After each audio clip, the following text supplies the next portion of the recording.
can't live by bread alone.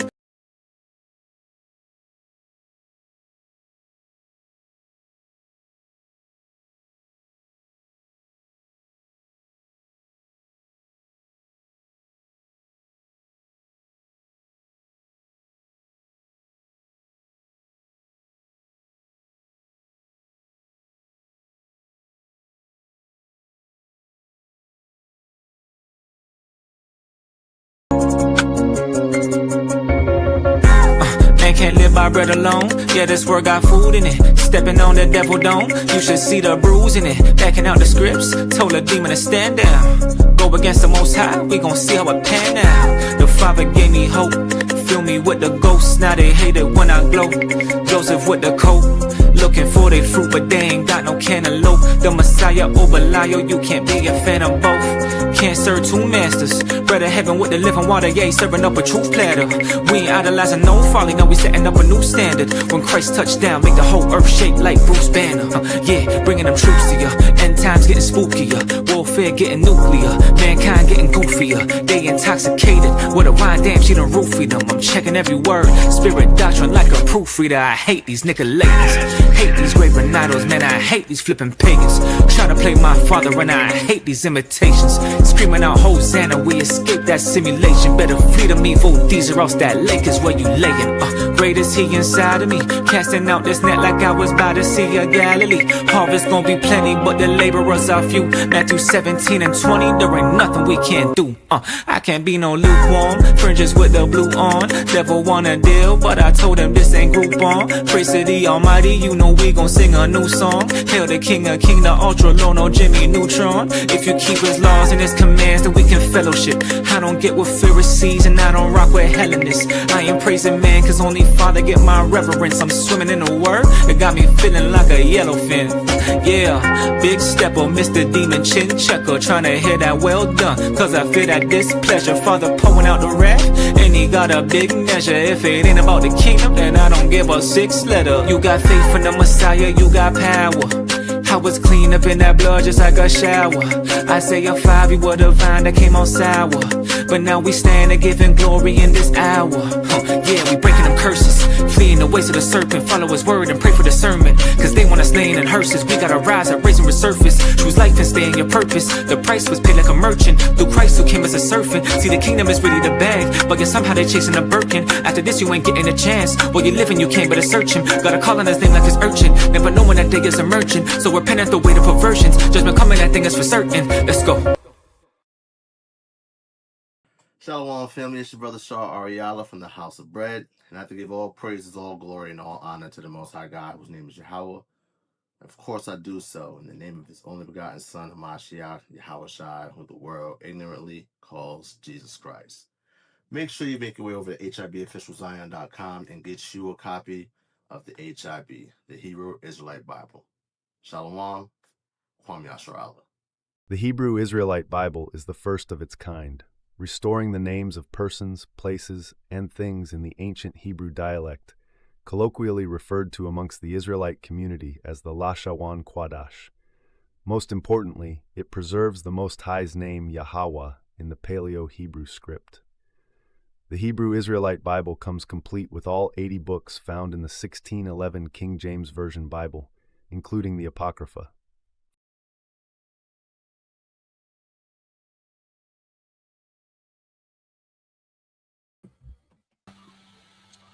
All right, all praise to the Most High. Shalawam family. First and foremost, I want to give all praises, all glory, and all honor unto the Most High God, whose name is YAHAWAH. Of course, I do so in the name of his only begotten Son, Hamashiach Yahawashi, who the world inwardly calls Jesus Christ. It's your brother Yasharahla. I'm joined by Yasharahla here at the House of Bread. And today, man, we are going to dive into a topic that has been, of course, circulating within the Israelite community for the past about a month and a half or so, concerning Gentile salvation, so-called. And as it pertains to Gentile salvation, Christians and Hebrew Israelites who are Christian-leaning purport that Cornelius, he's a Gentile, guys. He's a Gentile. He's more than likely an Edomite. He's from the Italian band, right? So we're going to dive into some history, right? We're going to go through some scholarly sources, right, to demonstrate emphatically what was going on, what was the political landscape, what was going on in the centuries prior to the so-called New Testament, right? If many of you guys are familiar with the Bible, you understand that we have the so-called Old Testament. It ends with the book of Malachi, right? And then after the book of Malachi, we have what's known as the intertestamental period, what scholars call the intertestamental period, where it seems that God is not speaking through to the prophets, right? There's no major prophets on the scene. The last major prophet we see, we see Malachi, we see Ezra, and that's about it, right? So in between the so-called Old Testament and the so-called New Testament, right, there's a whole kingdom, an entire beast, right, whose dealings we don't see, right? When we dive into the Bible and look at the biblical history, we see the Assyrians and their ascent to power, right? Prior to that, we see, of course, the Egyptians. We get gathered out of Egypt, we enter into the land of Canaan, we conquer the land. We don't cast out all of the Canaanites as we were commanded to, right? We go into a cycle of just going into captivity after captivity after captivity by the surrounding nations. The Most High God sends us, the children of Israel, a savior as we cry unto him. Then we see, the rise of the Davidic dynasty, right? We see David, he comes to power, right? Solomon comes into power after we had the building of the temple. After Solomon's reign, we see the splitting of the kingdom, northern and southern kingdom, Judah and Israel. And then both of these kingdoms, right, were divided. There's a middle wall of partition, right, between us. And we begin to go into idolatry, right? We begin to follow the ways of the nations around us, right? Northern Kingdom, primarily, they relied on the Assyrians and followed their ways. Southern Kingdom, we would follow Egypt. And the Most High God, of course, he casts Israel out of the land. He sends the Assyrians against them, right? After that, about 200 plus years after that, about roughly around 200 years after that, the Southern Kingdom, we get taken into Babylonian captivity, right? The Babylonians get taken down by, of course, the Medo-Persians. We're allowed to come back to Jerusalem to rebuild. The Northern Kingdom never comes back, by and large, right? Then we skip over that and we get to the time of the Romans. Now, when we look at Daniel, the second chapter, we see that there's a statue that Nebuchadnezzar sees, and it's a dream that represents the different kingdoms that were ruling the earth. You have the Neo-Babylonian Empire, the Medo-Persian Empire, the Greek Empire, and then we see the Roman Empire. And of course, we see that Roman Empire is divided, and that's the time that we're living in today. That corresponds to Daniel, the seventh chapter, where you have 4 beasts. You have a lion with wings, right, representing Babylon. You have a bear with 3 ribs in his mouth, lifted up on one side, representing the Medo-Persians. Then we have the leopard with its 4 heads and the 6 wings, representing the Greeks. And then after that, we have a dreadful beast that has all these horns, right? So that's the backdrop of the time frame when Christ is on the scene, right? What we pick up in the book of Matthew, right? But in between that time, there's a bunch of history that's found in the so-called Apocrypha, right? We had the story of the Maccabees, and that goes into attesting to everything that was going on. And honestly, not in totality. There's a whole bunch more that goes on, and that's not necessarily recorded in the book of First and Second Maccabees. And we're going to dive into that today, all right, through the spirit and power of Yahawah, shanyam-ishar. All right. So again, make sure you guys like and share the video. Make sure you guys like and share the video. All right. And because again, we need our community to be equipped to go against these false doctrines that are appearing. Now, I'm sure many of you guys watched my last video where I went into how our good brothers, our beloved brothers, that they're teaching a different gospel, right? If you haven't watched that after this video, right, you should watch that video as well so that you can get a fuller understanding. We're going to dive into the topic of Cornelius, okay, in this episode, in this lesson, and then Lord willing, within the next week or so, maybe 2 weeks, I will be doing a lesson on Acts, the 17th chapter. Got some very important information that will put all of that into proper perspective. And that lesson will tie into this lesson. The history that we see in this lesson, right, is going to tie in with the lesson concerning Acts, the 17th chapter, right? So again, here we are. We're discussing Cornelius. Was he an Israelite or an Edomite? Okay, that is the question, all right, for today. All right, so let me go ahead and let's go like this. Present. Watch this. Here we go. Right. Can everyone see my screen? Okay. Yeah. We're not talking about the Hebrew language today. I will be doing another video concerning the Hebrew language in the conversation that I had with the good brother Zion Lex. Beautiful conversation that was had on Inside the Nation Radio last week, Friday.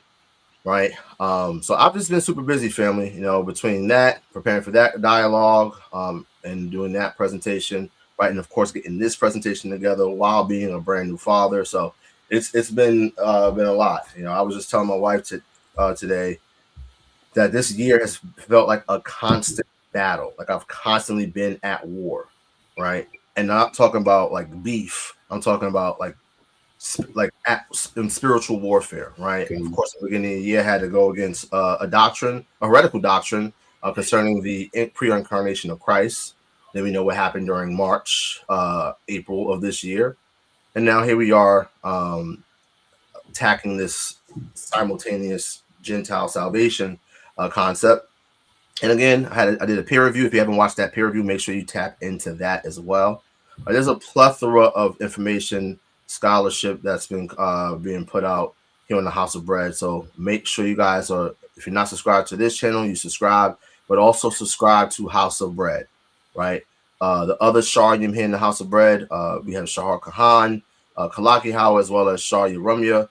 They do a class typically every Monday on the House of Bread channel. So if you're not subscribed to House of Bread, make sure you guys do that. Right. Again, please like and share the video.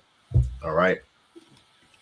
So we're talking about Cornelius the centurion, right? So let's lay out some key information concerning Cornelius, right? And then I'll try to remember. I'm going to try to put the PDF of this presentation in the description once we're done. All right. So if you don't see it in the description within the next day or two, shoot a comment, say, hey, can you put the presentation in the description, and I'll do so. All right. So we have Cornelius, the centurion. He lived in Caesarea, which is in Israel, right? With his family. Very important to understand and note, right? He is described as a devout man who feared the Most High God, right? There's a little typo right there. I'll get that fixed, right? He gave many alms to the people, i.e. the Israelites. He was uncircumcised. That's very important, right? When you see like these bolded words, right? Pay attention to them, write them down, right? We're going to address these things. He was uncircumcised, and according to the apostolic constitutions, right? Book 7. He was the second bishop of Caesarea, right? Now, in their initial presentation, which has changed since it first came out, the good brothers Deacon and Hassad, they made mention of Caesarea, how it was a predominantly Greek city, right? And you had a lot of Romans. It was Romans and Greeks that were living there primarily, right? So let's dive into some of the history of Caesarea. So originally it was a Phoenician colony called Straton's Tower, right? Again, it was a Phoenician colony, right? Established by the Zidonians, Phoenicians, Canaanites. It was called Straton's Tower. It was established by Abdashart, the first king of Sidon, who's also known as Straton the First. And this happened in the 4th century BC, right? So that would be the 5th century, right? No, that would be no, that's the 4th century. It would be First centuries. That would be in the 500s, right? So it was conquered by the Hasmonean dynasty under King Alexander Jannaeus, right? Who's also known as Jonathan. And this happened in 90 CE as a naval hub, right? So as the Hasmoneans were expanding their influence, right, they went and conquered this particular site, took it from the Zidonians, right? Because they wanted to have access to the sea. They needed some type of naval power, right? Now, of course, you fast forward to the things that happen, right? The Romans, they come into power, right? And when the Romans come into power, we see Herod, he is exalted as the client king of Judea, right? And he expands the city between 22 and 10 BCE, right? As a Roman administrative and trade hub, right? So very important to pay attention to. Here we see, actually, I think I want to change our layout. Give me 1 second. Let's change our layout.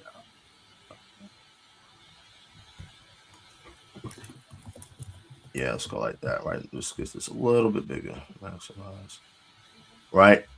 Okay, yeah, we're going to maximize it, right? Our faces are not important. So Josephus attests to tens of thousands of Jews living in Caesarea, right? Very important to understand, right? Again, our good brothers made it seem as, oh my God, this was a Greek city, right? It was mostly Greeks, and that is true. However, there was tens of thousands of Jews living in Caesarea, right? And there was tension between Jews and Syrians. Most of the Greek population, right? Most of the Greek population, they were ethnic, they were Syrians, right? They were classified as Syrians, right? And that is important, right? As we dive into some of this history, right? Now, there was again tension between the Jews that Josephus attests to against the Syrians, and there was a large population of quote unquote Greeks, which would include Hellenized individuals. Okay, so now I want to take you guys' attention to this lexicon. This is known, Slacker. This is known as the BDAG, right? I have the physical copy right here in my hand, right? This picture, I took this physical picture from the book that's in my hand. And this is from page 251. And this is the entry for the word Helen, right? Helen. This word is used all throughout the New Testament and is translated as both Greek as well as Gentile. And that's why I was translated in the so-called New Testament, right? So we see the entry, it says Greek, a man of Greek language and culture, right? And it names a bunch of sources. And then it goes on to say, it says about barbarian, right? Barbarians were called Helen, right? And then the second entry, it says, in the broader sense, all persons who came under the influence of Greek, i.e. pagan culture. Okay, again, Greek, i.e. pagan culture. Now, when we take a look, for instance, this word is used in Mark the 7th chapter to describe the Canaanite woman that we read about also in Matthew the 15th chapter. So we see that the Canaanites, they were Hellenized, right? Syrians were Hellenized. Jews were Hellenized, right? The Egyptians were Hellenized. There are a plethora of different people groups who were conquered by Alexander and his armies, right? And after his death, the four Diadochi, right? They split up his kingdom and they continue the spreading of Hellenism, right? Which is Greek thought. Okay? Very important to understand. So the word Hellen, right? Not to be confused with the word Hellenistes, which specifically is used in reference to Greek-speaking Jews, right? When we're looking at here in the New Testament, Jews, Grecians, Gentiles, right? We're looking at Israelites, primarily of the southern kingdom, who remained in what's called Jewry, meaning they kept the commandments, right? When we read in Acts, the 2nd chapter, we see how there's a plethora of Jews, right? Devout men out of every nation, right? Who are coming where? To Jerusalem for the Feast of Pentecost or the Feast of First Fruits, right? Those individuals are still Jews, right? They remained in Jewry. Then we have Hellenistes. Someone like Paul could be considered a Hellenistes. Someone like Stephen, he's called a Hellenistes, right? Stephen, who was stoned, he is called a Hellenistes in the so-called New Testament. And then you have Gentiles, right, who are called Hellen, they're called ethnos, right? They're called Gentiles in various different ways throughout the New Testament, right? And the individuals who Paul and other apostles were sent to were these Hellenized Israelites, regardless of whether they were Southern Kingdom or Northern Kingdom. Now we know by and large, Northern Kingdom, after the Assyrian exile, they made their way over to Arsareth, which we would say is modern day America, right? The Americas, right? However, there was a remnant of them that still remained. We read about Anna from the tribe of Asher in the so-called New Testament, right? So you had a remnant of Northern Kingdom that were living in and around the Levant, the Holy Land. Very important to pay attention to, right? So now, let's go back real quick. So, Brother Mayash, if you could read the highlighted portion. This is from Josephus's complete works, okay? Khan says to make. Let me enlarge this. Start at but now. But now, am I lagging? Cool. You good? All right. It says, but now, when the king was acquainted with Varus's design, which was to cut off Jews of Caesarea, being many ten thousands with their wives and children, and all in one day, he called to him Equicalus,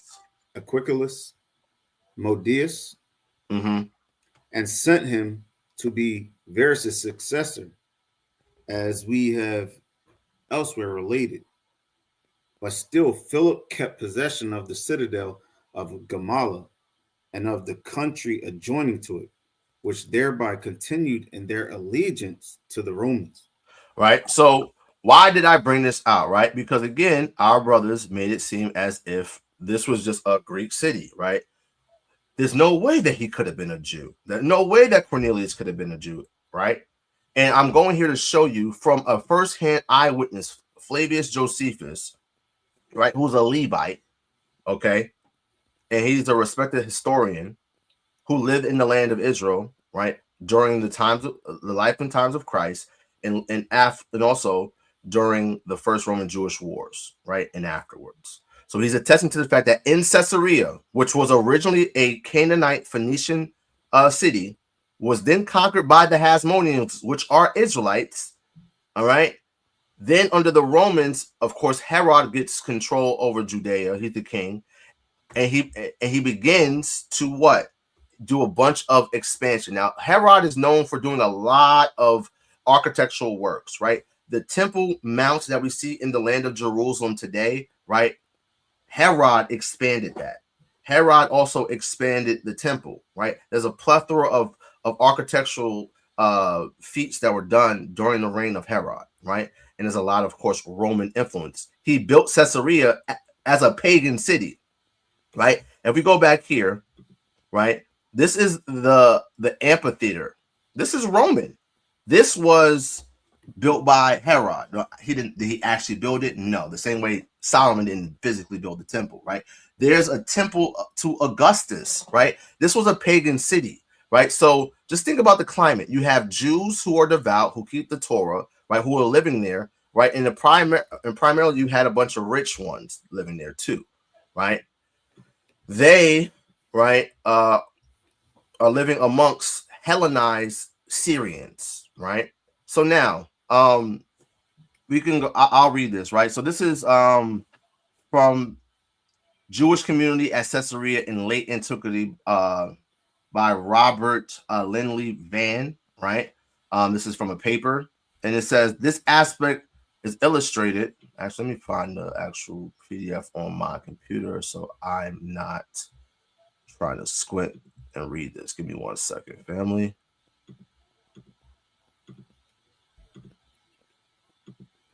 Okay. Okay, cool. So it says, what do I have here? Okay, this aspect. So it says, where do I want to go? Okay, cool. It says, now the beginning of this goes into the history that I brought out about Caesarea, right? How it was founded, how it was originally a Phoenician a colony, right? The Hasmoneans take over it.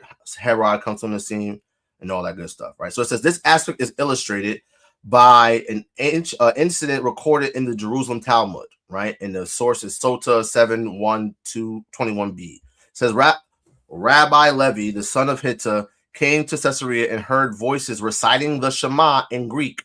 So you had Hellenistes there as well, right? You had Hellenistes, which were Greek-speaking Jews. These are Jews who, of course, are still within Jewry, but they also speak Greek. Another example would be someone like Stephen. He was a Greek-speaking Jew. I believe Stephen, if I'm not mistaken, is from Antioch. I forget. But anyway, right? It says he wanted to stop them. So-called Rabbi Yossi learned of this and became angry. He said to Rabbi Levi, "Am I to understand that he who does not know how to read in Hebrew should not read it at all? Rather, he should fulfill his obligation by reading it in any language he knows." Right? So this story is revealing, for it indicates that at least some Jews in the city were able to recite one of the most important Jewish prayers in Greek only. It should be noted, moreover, that the people gathered in the Caesarean synagogue were in no way estranged from the Jewish tradition, right? Listen to that term, estranged, right? That word's going to come up again in the presentation. The source reports that they were praying. If they recited the Shema in Greek, probably the same was the case for the rest of the prayer service, including perhaps the reading of the Torah. The existence of Greek-speaking Jewish communities at Caesarea is confirmed by the synagogue inscriptions. All those which can be identified with certainty as Jewish are in Greek, as are the names of donors mentioned in the inscriptions: Theodorus, Olympus, Matrona, Berolus, Justus, Mariota, Julius, Julius or Julius, right? So you have not, and that's, and for the record, Julius is not a Greek name, it is a Latin name, right? So you have Israelites, Jews who spoke Greek, probably also spoke a little Latin, has a Latin name like Julius. Even a connotation from the Bible appears to have been taken from the Greek translation. Caesarea thus provides a striking example of the process of Hellenization taking place throughout Palestine in late antiquity. The degree of Hellenization of Jews of this period has long been debated. Some have assumed that Hellenization was widespread, others have minimized its impact, while others have adopted a middle position. Today, there can be little doubt that Hellenistic culture in one form or another penetrated deeply into large segments of the Jewish community, as seen in the Beth Sheraim necropolis, which is a late 2nd to 4th century. It says where almost 80% of the inscriptions are in Greek, or at the synagogue in Tiberias, where's Tiberias in Israel, right? Where 10 to 12 inscriptions are in Greek, right? Let's see, give me 1 second. So you guys can't see everything that's on here, right? That I just read, but when you guys get the PDF, this source title right here, it's a link to this source, okay? So you guys can read that. Now, key Hellenic institutions. If you can get me First Maccabees chapter 1 and verse 13, right? We have what's known as the gymnasium, right? When we look at the word gymnasium, right? Etymologically, it means place of naked exercise, right? That's what gymnasium means, place of naked exercise, right? So in the Hellenization of the Levant, of Egypt, of Syria, of Asia, right, going as far as to the Indus River Valley, right, after the conquest of Alexander the so-called Great, right, these are the Hellenic institutions, right? And of course, the Jews, all right, fall under. Shout out to my good brother, all right, my good brother, right, Yahawashi from Ram Gadol Gabarium, right? This brother right here, me and him have been going back and forth for the last week or so, bro. This brother sent me a bunch of sources, right? So shout out to this brother, and I'm gonna let y'all know which sources that this brother put me on to. This brother right here is one of the premier historians in the community, right? Facts. I stamp that, right? So shout out to that good brother, right? Show my Yasharahla if you can get First Maccabees 1 and 13. Yep, I'm here. It says, this is First Maccabees chapter 1, verse 13. Then certain of the people were so forward herein that they went to the king, who gave them license to do after the ordinances of the heathen. To do after the what? Whereupon they built a place of the ordinances of the heathen. Right, verse 14. Whereupon they built a place of exercise at Jerusalem. A place of exercise to the customs of the heathen. So the place of exercise is the gymnasium, right? After the custom of the heathen, right? Read on. Verse 15. And made themselves uncircumcised. And made themselves what? Uncircumcised. So they made themselves uncircumcised, right? So I told you, pay attention to the word stranger, estranged, alienated. Pay attention to the word uncircumcised. Pay attention to these terms as we go through the presentation, right? Read on. Right, just for some of y'all that didn't catch, right, bro already pointed out that, you know, Cornelius was noted to be uncircumcised. Absolutely. That went over your head. Yep. So Cornelius was uncircumcised. Read on.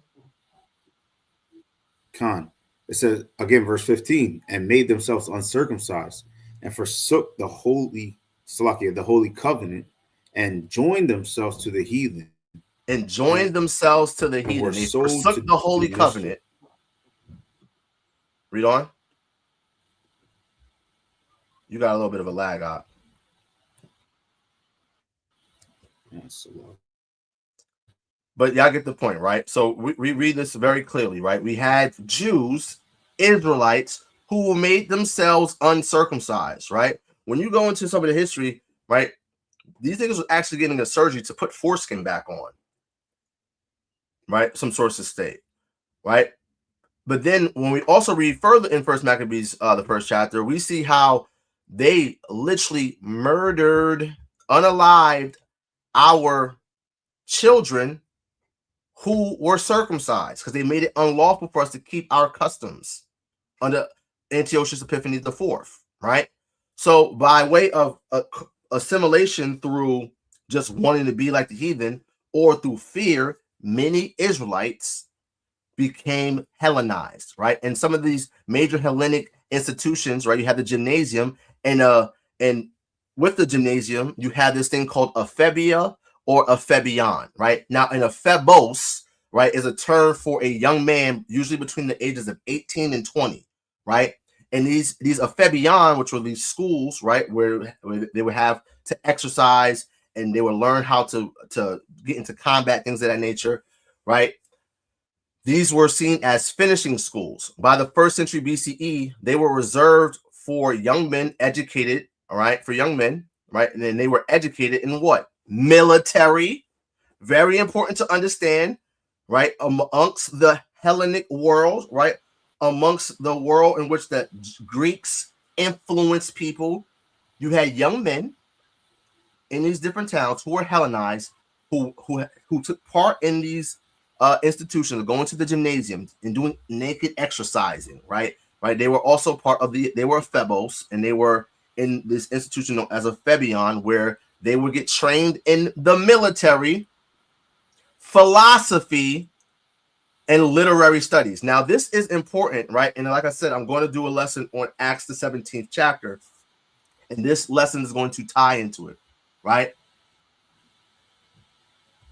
Okay, so now let's continue.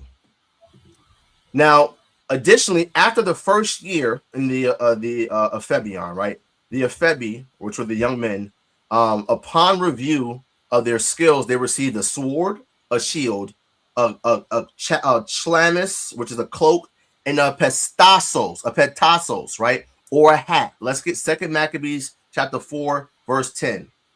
Come. 2nd Maccabees chapter 4, verse 10. Again, let's get these likes up. Let's share the video, right? There should be more brothers and sisters in here, right?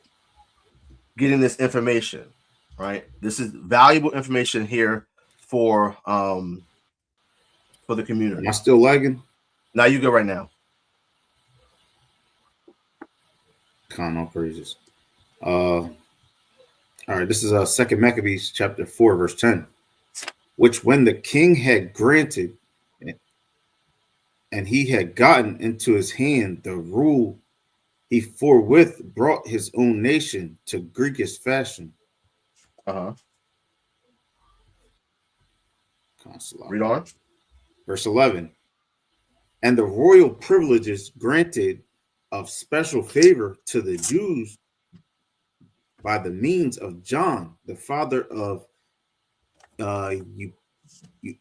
Eupolemus. Yeah. Who went ambassador to Rome for amity and aid, he took away, and putting down the governments which were according to the law, he brought up new customs against the law. Brought up new customs against the law, right? Read on. For he built gladly a place of exercise under the tower itself. So they in Jerusalem, they built a gymnasium, a place of exercise. Read on. Right? Built a place of exercise under the tower itself, and brought the chief young men under his subjection, and made them chief young men. The chief young men. Who were the chief young men? These were the upper stratums of society, right? The highest of the high, right? So people who were rich, right? He brought under the chief young men under his influence. Read on. And made them wear a what? Under his subjection, and made them wear a hat. Made them wear a hat. That word for hat in the Greek manuscript for 2nd Maccabees is this word patassos, right? Now, this is an image, right? This is this hat, right? It's a brimmed hat, right? It was usually made out of straw, right, or felt, right? And it had like this, like decorative, like a strap, right? So you could like take it off and like just have it on your back, all right?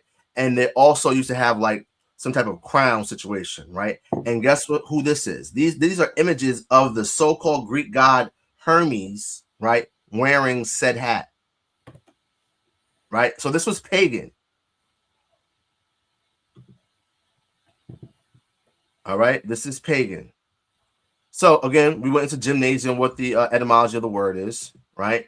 Now, this is a source, right? And this source is called, I'll tell you in a second.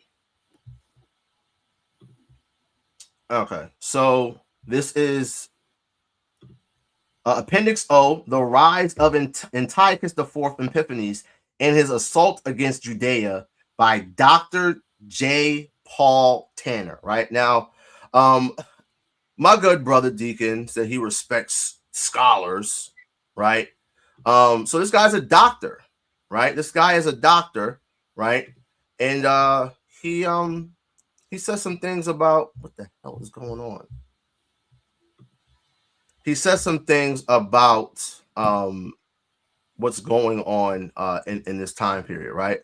So now, right, if we see right here on the screen, this is from page, I believe this is page 173, right?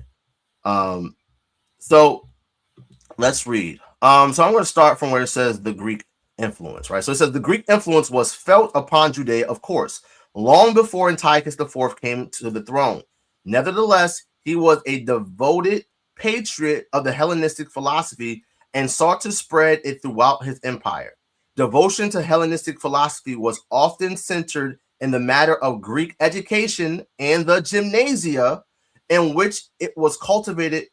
Okay, Cherikover, who we're going to get into this guy in a bit, right? He's another scholar. Let's see if our good brothers respect these scholars. Cherikover comments, the citizen educated his son in the municipal educational institutions, the gymnasion, and the ephebion, which were the very embodiment of the spirit of Hellenism. Here the young citizens received their Hellenic education, developed their strength and agility by physical exercise, and learned poetry and music. And if such an education was not imposed on the citizens as an absolute duty, no one deliberately avoided it, right? So, but there's certain places, right, in certain times in which, when you have Hellenism coming on, right, where you have people who are already adopting this, right? When I go into this book by Cherakova, right, there's places in this book where he talks about how there were a plethora of Greek cities in the Levant already, where you had Israelites living, right? Now he's saying this happened, this influence came before Antiochus came and made it mandatory, right? So people were already doing this, right? This is happening for years. It says that the gymnasia became the symbols of Hellenism as a whole. The gymnasiarch, the citizen upon whom they have been imposed the conduct of the gymnasium and the satisfaction of the monetary requirements, was regarded by the citizens as one of the most honored men in the city. At first, the Hellenistic tendencies did not appear too threatening to Judaism, and many citizens saw value in the Greek education. Nevertheless, in time, the attachments of Hellenization came to be a severe problem and led to great conflict between Hellenizers and the conservative figures within Judaism. It goes on to say, in the first third of the 2nd century BCE, a group of Hellenizing Jews came to power in Jerusalem. They were led by a wealthy Jewish aristocrat such as Joseph, son of Tobiah, right? So this guy whose name is son of Tobiah, right? Him and his family, they are known as the Tobiads, right? Then you have, within this time period, you have Onias III. He becomes high priest, right? Onias and his family, they're known as the Onaids, right? So let's continue. It goes on to say, and his son Hyrcanus, who were apparently attached to the externals of Hellenism. Their Hellenization was at first primarily social rather than cultural and religious. Jason, the high priest, carried his Hellenizing to the extent of establishing Greek educational institutions, the gymnasium and the Ephebion, in the founding Jerusalem as a Greek city, known as Antioch at Jerusalem. But Jason, as was only a moderate Hellenizer compared to Menelaus, whose succession as high priest occasioned a civil war between factions, with the Tobiads supporting Menelaus and the masses of the people standing behind Jason. As the scholars Bickerman, Cherakova, and Hengel have shown, it was the Hellenizers, notably Menelaus and his followers, who influenced Antiochus Epiphanes to undertake his persecutions of Judaism as to put down the rebellion to the Hasidians, who were supported by the masses of Jerusalem and who were rebelled against the Hellenizers, right? So again, what we're seeing is a bunch of raccoonery going on amongst Israelites against Jews in that day, right? Now, this source, again, you see right here, it has at the bottom that if you click on this, once I put the presentation in the chat, you'll be able to click and go directly to this source so you can read the whole thing for yourself, right? So now, let's talk about this book, right? And guys, I have this book right here in front of me, right? I've had this book for years. I brought out one piece of information from this book in various times, right, when debating a specific topic. And it's the topic of, well, who are these Greeks, these Gentiles that Paul is writing to, right? Now, let's go over the credentials of Mr. Cherakova. So first and foremost, Victor Cherakova, he's a doctor, right? He got a PhD. This guy is a small hat. He's a 1948er, right? Even though he moved to Israel in 1925. So he was born in St. Petersburg, Russia in 1894. He moved to Berlin during the Russian Revolution. He moved from Berlin, Germany, to Israel in 1925. He became a founding faculty member at the Hebrew University, and he was named head of the Department of Classics and History in 1955. If I'm not mistaken, I believe this guy died in 1958, right? So he is a small hat, right? And before we dive into this, right, I'm going to just go to a cup. There's a bunch I have to read in this book, family, right? So give me 1 second. Let me just grab some water. This is going to be a very thorough presentation through the spirit and power YAHAWAH, right? Whew. All right, let's get into it. So this is from his book. This is chapter 2, right? This is in section 2, right? Here's a part 1 and here's a part 2, right? This is from chapter 2, and the title of the chapter is Jewish Community in Greek City, right? So it goes on to say, scattered and dispersed among the nations, the Jews could maintain their existence and national features only as long as the organization of their internal life was of sufficient strength to serve as a barrier against the influence of the alien environment. The Jews were not facing this question for the first time in their history, for the Babylonian exile had already tested their national strength. We do not know how the Jews solved the problem of internal national organization in Babylon, but it is clear that they found the correct solution. For not only did their strength suffice them to send repatriates to Palestine, right? Whenever you hear Palestine, it's talking about the land of Israel, right? Then mind you, this guy, this the one that I have right here. This is the reprint from, I believe, 1999. So this was published in 1959 originally, right? The edition I'm reading right here was a reprint in 1999. Okay, but this gentleman, Mr. Cherakova, he died in 1958, I believe, right? Anyway, it goes on to say, they sent repatriates to Palestine and to reconstitute their national life in their home country, but they were able to preserve their national identity in the exile too, and to bring about the blossoming of Babylonian Judaism in the Talmudic period, right? I was going to say a small colony of the Jews in Elephatine, which lived in independent life in the remote corner of Egypt, also discovered the correct solution, right? So I'm going to jump down to the next paragraph on page 297. It reads, theoretically, the Jewish community was open to every Jew who had come from another country to settle in the place where that community existed. But the continual emigration, right? To immigrate is to come to a place. Emigration is to leave a place, right? So the emigration from Palestine or from the land of Israel, it says, which caused the flourishing of the communities in various countries, also caused the division in the community itself, right? Because you have these waves of immigrants, right, emigrating from Palestine, right? And this is the age-old tale of immigration, right? Even here, we look at American history. The first wave of immigrants, right, once they've been here for a generation or two, for a couple of generations, they look down on the newcomers. This is just human nature, right? And we understand how the Israelites have a problem with what?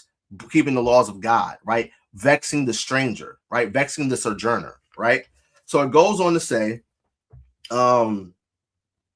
it says, which caused the flourishing of the communities in various countries, also caused the division in the community itself. The civic status of the Jews in the Greek world was not the same for all members of the community. Those that had come first enjoyed certain rights, while the new immigrants were looked upon as foreigners. Within the community existed aristocratic groups, which we just read about, which constituted the upper stratum of society, and side by side with them, the broad sections of the population, including chiefly those immigrants who had arrived later. Sometimes several communities existed in one city.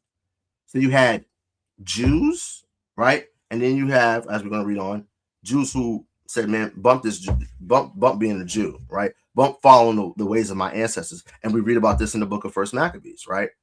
First and Second Maccabees. So it goes on to say, within the community existed aristocratic groups which constituted for the upper stratum of society, and side by side with them the broad sections of the population, including chiefly those immigrants who had arrived later. Sometimes several communities existed in one city, the reason for whose separateness from one another cannot be determined. These divisions and disputes within the community did not, however, affect the existence of the community itself, and probably no single Jew remained outside of the bounds of its organization, except those who had voluntarily, again, I'll read it again, those who had voluntarily excluded themselves from the generality and had abandoned both the Jewish community and Judaism in order to become assimilated among the Greeks.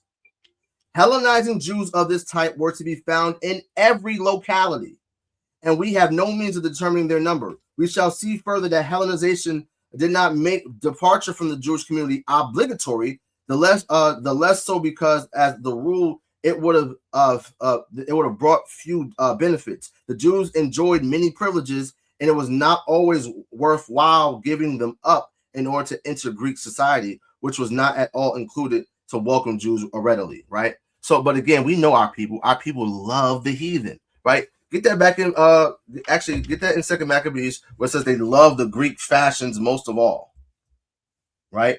Setting away the honor of their fathers.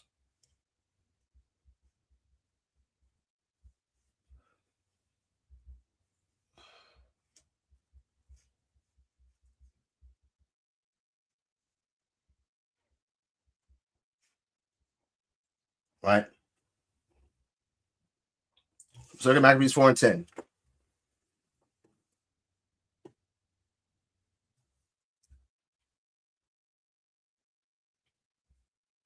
Salakia, I was muted. Actually, jump to verse 15. 10. I think jump to verse 15. 15. Yeah. Con. This is the book of 2 Maccabees, chapter 4, verse 15. Not setting by the honors of their fathers, but liking the glory of the Grecians best of all. By reason whereof sore calamity came upon them, for they had them to be their enemies and avengers, whose custom they followed so earnestly, and unto whom they desired to be like in all things. You see, this is what was going on. And this is in every locality, right? This is all over the place, right? So now I'm going to go prior, right? This is in chapter 1 of this section, right? Man, it's just so much for me to go into, right? Bring it out. Man, this is just all so good. So it says, this is on page 287, right? This is going into the political history, right?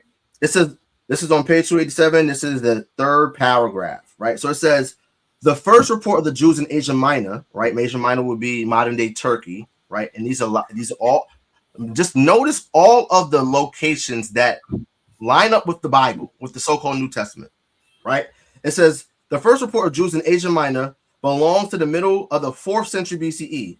Clericus, the pupil of Aristotle, related that his master, when he was in Asia Minor between 347 and 345, met a Jew who had come to the seashore from the mountainous regions, and was a Greek not only in speech but also in spirit. Wow. We shall see below that this figure of a learned Hellenizing Jew belongs to the world of immigration. Hence, the historic basis of the meeting between this Jew and Aristotle also collapses. Even were to assume that the Jew from Palestine visited Asia Minor in the middle of the 4th century, this would be no proof that Jewish settlements existed then in those places. Thus, Clericus goes on anecdote, even if we admit it's true, concerns the isolated and exceptional case, right? So he's trying to say, I don't know about this, right? But it gets better, right? Watch this. I'm gonna jump to page 288, right? Watch this. This is the second paragraph. It says, it may therefore be accepted as a historical fact that 2,000 Jewish families were transferred from Babylonia to Asia Minor in approximately the years 210 to 205. These families, which settled in Lydia, that's mentioned in the New Testament, and Phrygia, that's mentioned in the New Testament, as military katoikoi, this is a Greek word, right? It says, laid the foundation of the Jewish diaspora in Asia Minor. This diaspora continued to expand with rapidity, meaning fastly, rapidly. And in the time of Simon the Hasmonean, the Roman council published a proclamation in favor of the Jews, sending it to various lands and to the Greek cities where Jews resided. Among the various localities and regions of the cities of Asia Minor are mentioned, these being Caria, Pamphylia, mentioned in the New Testament, Lycia, mentioned in the New Testament, Halicarnassus, Mendos, Snidus, I believe that's in the mission in the New Testament, Phaselis, Side, Amisos, in the islands of Delos, Samos, Kos, and Rhodes. Rhodes is mentioned in the New Testament. In the year 62 BCE, Flaccus, the governor of the Roman province of Asia, confiscated Jewish money at Ampemia, Laodicea, right? In Revelations 2 and 3, Yahawashi has John the Revelator write letters to 7 churches. Where? In Asia Minor. Laodicea is one of them, right? Adramatium, Pergamum, Yahawashi has the letters written to them as well. It says, as is related in by Cicero. Josephus cites several documents drafted by Romans from Julius Caesar to Augustus, also resolutions taken by Greek cities which relate to the Jews and mention the Jewish population in the towns of Miletus, that's mentioned in the New Testament, Pergamum, Halicarnassus, Tralus, Laodicea, Sardis, mentioned in the New Testament, and Ephesus, and on the islands of Paros, Delos, and Kos, right? It goes on to say, we can extend this list by information drawn from the books of the New Testament.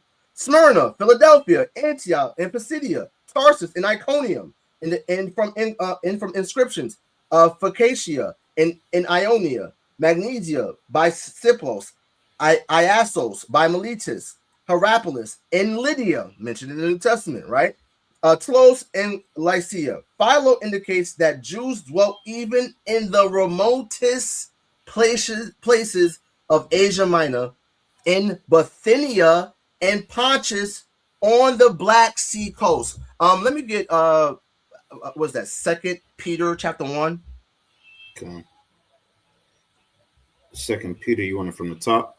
Yep. This is 2 Peter chapter 1, verse 1. Simon Peter, a servant and apostle of Hamashiach Yahawashi, to them that have obtained like precious faith. First Peter. All right, come on. 1 Peter chapter 1, verse 1. Peter, an apostle of Hamashiach Yahawashi, to the strangers scattered throughout Pontus, Galatia, Cappadocia, Asia, and Bithynia. So I just mentioned Bithynia as being one of these places, and Philo attests to, you have Jews in the remotest places of Asia Minor, in Bithynia and Pontus on the Black Sea coast during his time, right? Read verse 2. Verse 2. Elect. They're what? Elect. They're elect according to the what? Foreknowledge of God the Father. Uh-huh. Through sanctification of the Spirit. Uh-huh. Unto obedience and sprinkling. Unto what? Unto obedience. So let's slow down, right? So again, you have in every locality, you have Jews, right? Right. We read in Acts, the 2nd chapter, we have Jews coming from these regions. Cappadocia is mentioned, right? I believe Pontus is also mentioned in Acts 2, right? But in all of these localities, as this doctor, right, states, you have Jews who remained in Jewry and kept their customs, and then you have Jews who voluntarily assimilated amongst the Greeks, right? So he's calling these strangers because why? They were estranged from the communities, right? They're now being called to what? And they're called elect. So God only calls the Israelites the elect, right? And they're elect according to the foreknowledge, meaning who he already knew. And God only ever knew the Israelites. It says of God the Father through sanctification through the Spirit unto obedience, meaning, hey, you got to keep what? The commandments. So when Christians come to the so-called New Testament and think that these apostles are teaching antinomianism, they're sadly mistaken, right? But again, we're putting the cultural and the political context of what was going on the centuries prior to what we see going on in the New Testament, right? Put a 1 in the chat if so far you're following along and this is making sense.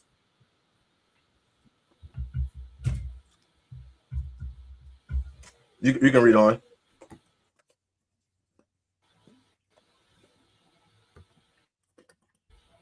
So like again, verse 2. You hear me? Yeah. Verse 2. Elect according to the foreknowledge of God the Father through sanctification of the Spirit unto obedience and sprinkling of the blood of Hamashiach Yahawashi. Grace unto you and peace be multiplied. So that's it on that, right? Yeah. That's it on that, right? So let's get back to here, right? So I'm still on page 288, right? Going to page 289, right? It goes on to say, in places he says that there was no city of Asia or Syria. Pay attention to Syria, right? Remember, Caesarea, where our good friend Cornelius was living, right? You had a bunch of Syrians living there, and these Syrians were called Greeks. Why? Because Syria, right, was highly Hellenized, right? It goes on to say, there was no city of Asia or Syria which did not contain Jews. Thus, in the course of 200 or 300 years, Jewish settlement spread and expanded over the whole Asia Minor. The Syrian dispersion was no less numerous than that of Asia Minor.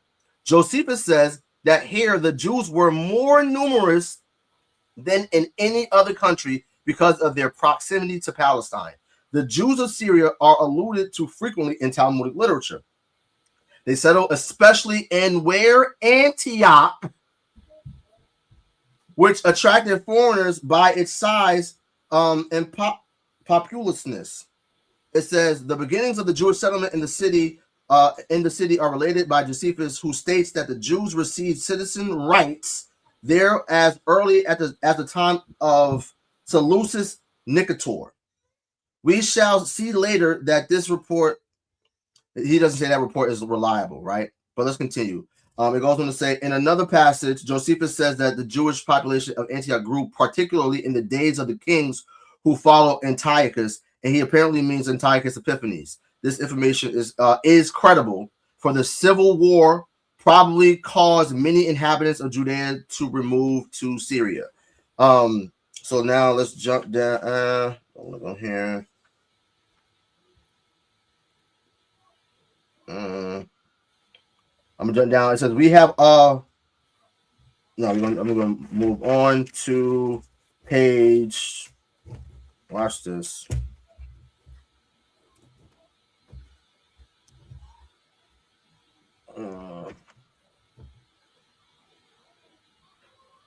Okay, watch this. So it says the fact that the Hellenistic this is on page 291. It says the fact that the Hellenistic author Jason, whose narrative was the basis of the second book of the Maccabees, was a native of Cyrene, right?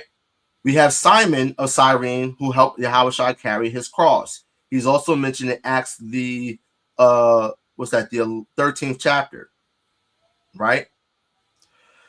It goes on to say that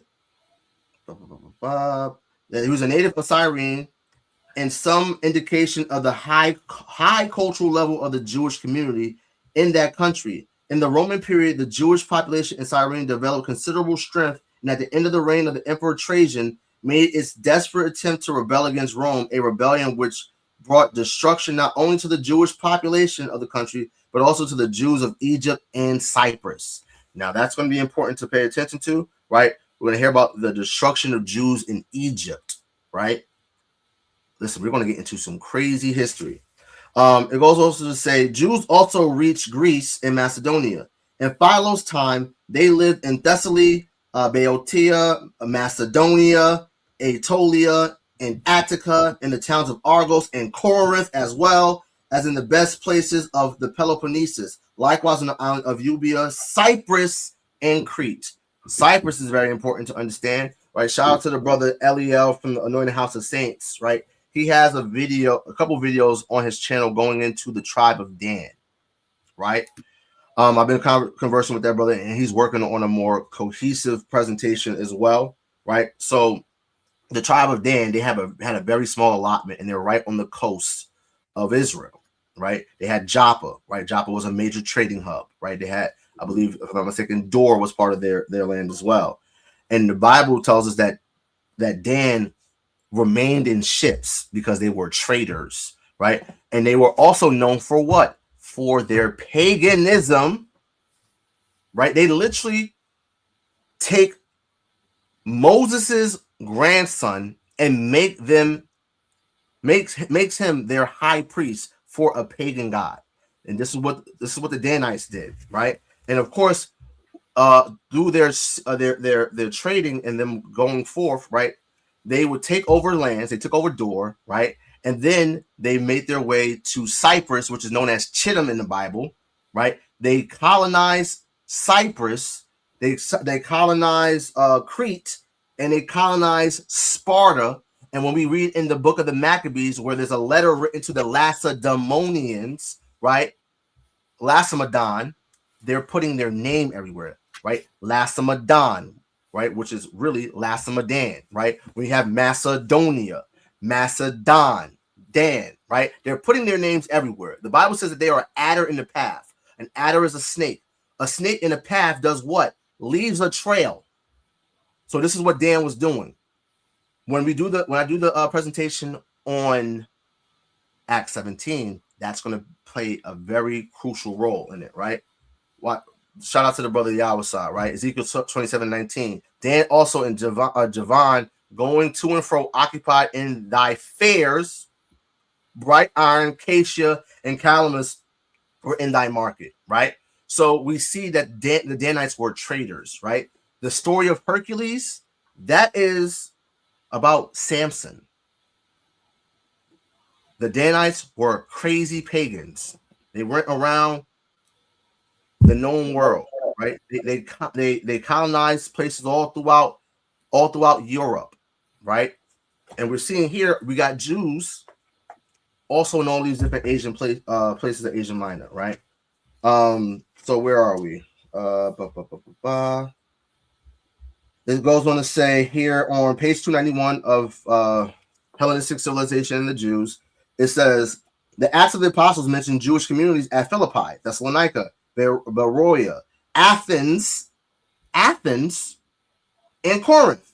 In many places in Greece, moreover, inscriptions have been found evidencing Jewish settlements. Two of them discovered at Delphi report the emancipation of Jewish slaves. They belong to the years 170 to 157, which was the period of the Hasmonean revolt, and it was possible that the Jews referred to there were taken prisoners and sold as slaves during the war. The Roman proclamation under Simon Maccabee alludes to the Jews in Sparta, hence the what? The Lacedaemonians. They were in what? Sparta. You look at the Spartans, they're depicted as black.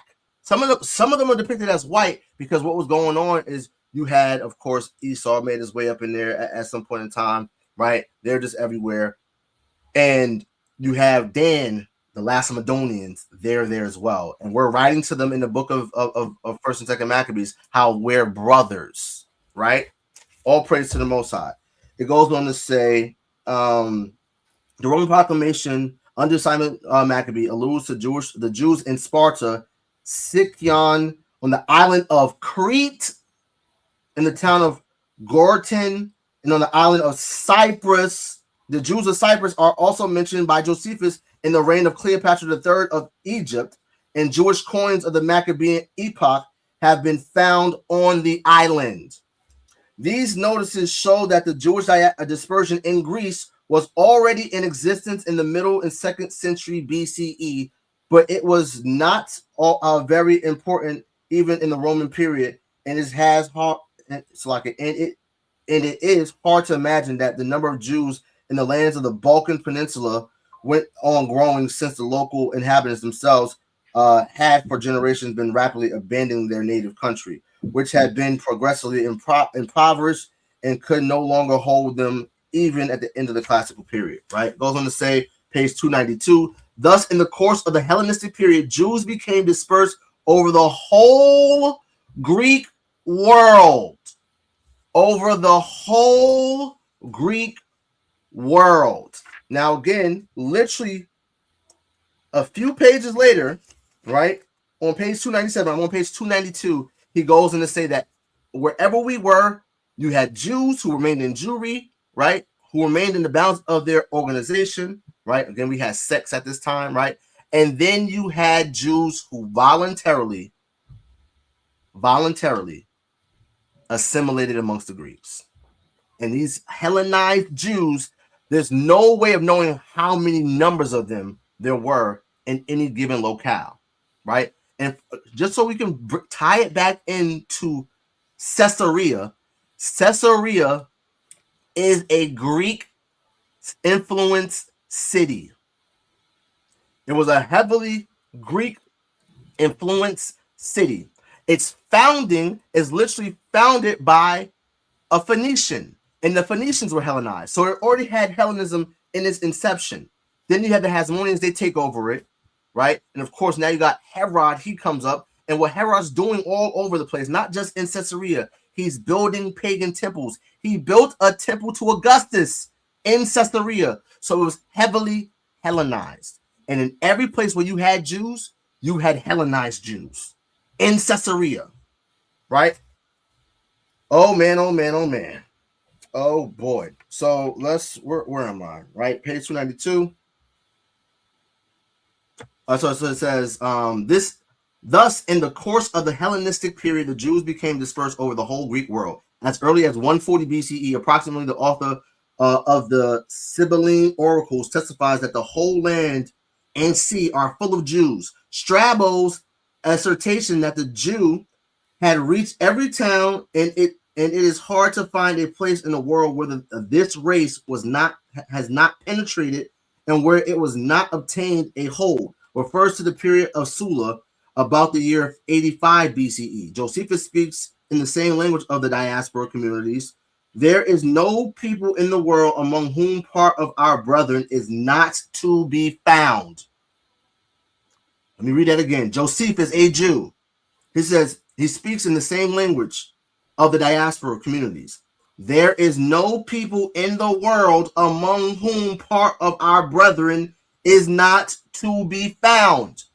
So when Yahawashi told the apostles, go not into the way of the Gentiles and enter any city of the Samaritans, enter ye not, but go rather to the lost sheep of the house of Israel, right? And then when he gives the Great Commission, he tells them to go all over the world, right? And preach unto them, teaching them what I taught you, that the kingdom is at hand. And the kingdom, by definition, prophetically and biblically, is the children of Israel ruling over all nations with Christ. It's very simple. So when the apostles are talking about all these Gentiles coming in, right, it's now becoming more and more clear to see how they're talking about these Hellenized Jews who were in literally every locality in every city in the world, in the known world at that time. You had Jews living amongst them. You had Israelites living amongst them, right? Let's continue, right? It goes on to say, and this is in Wars 2, 398, right? It says, elsewhere, he writes, the Jewish race is scattered over the entire world among the local inhabitants. Philo speaks of the wide expansion of the Jews throughout the world and of Jerusalem as the center of that scattered and surrounding nation.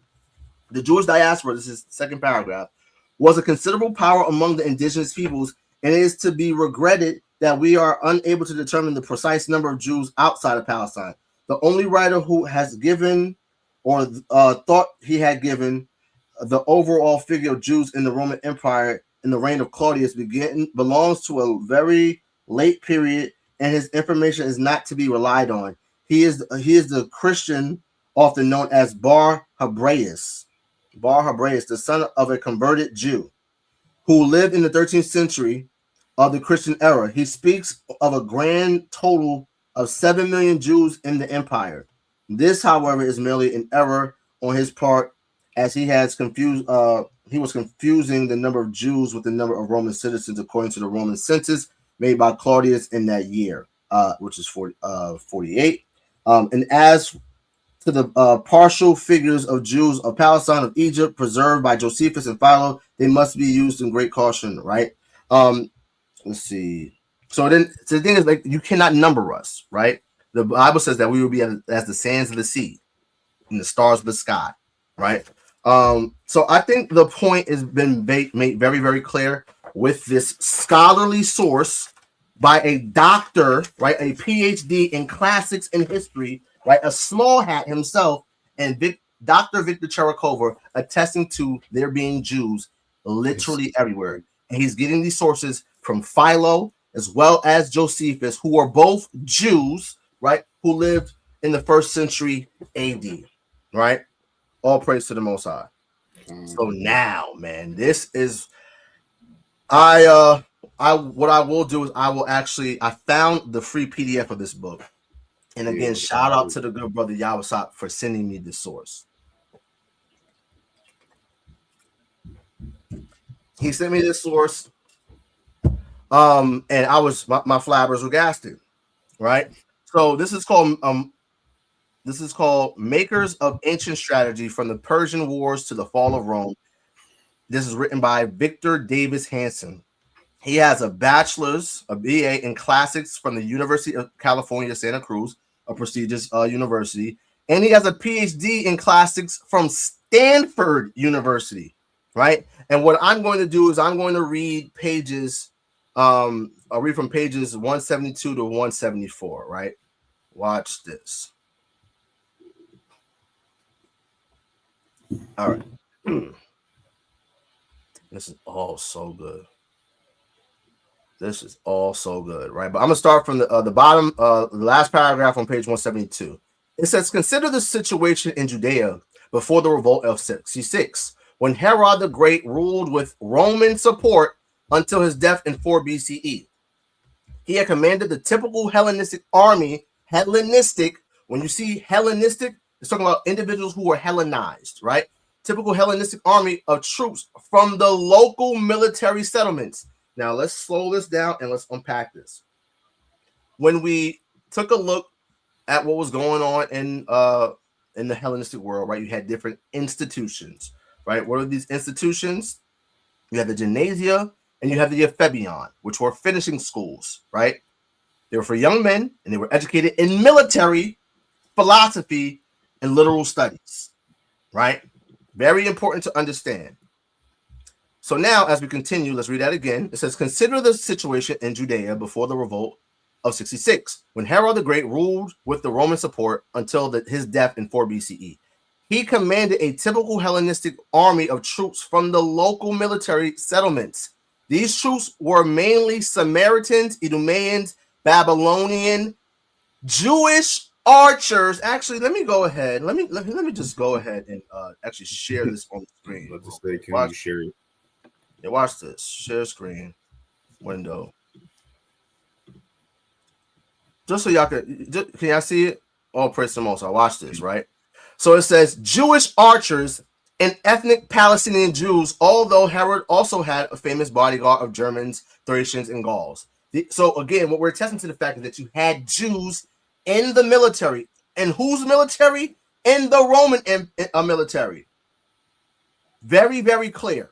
Right? This guy is a PhD. I wonder if my good brothers respect this guy's scholarship, right? Let's continue.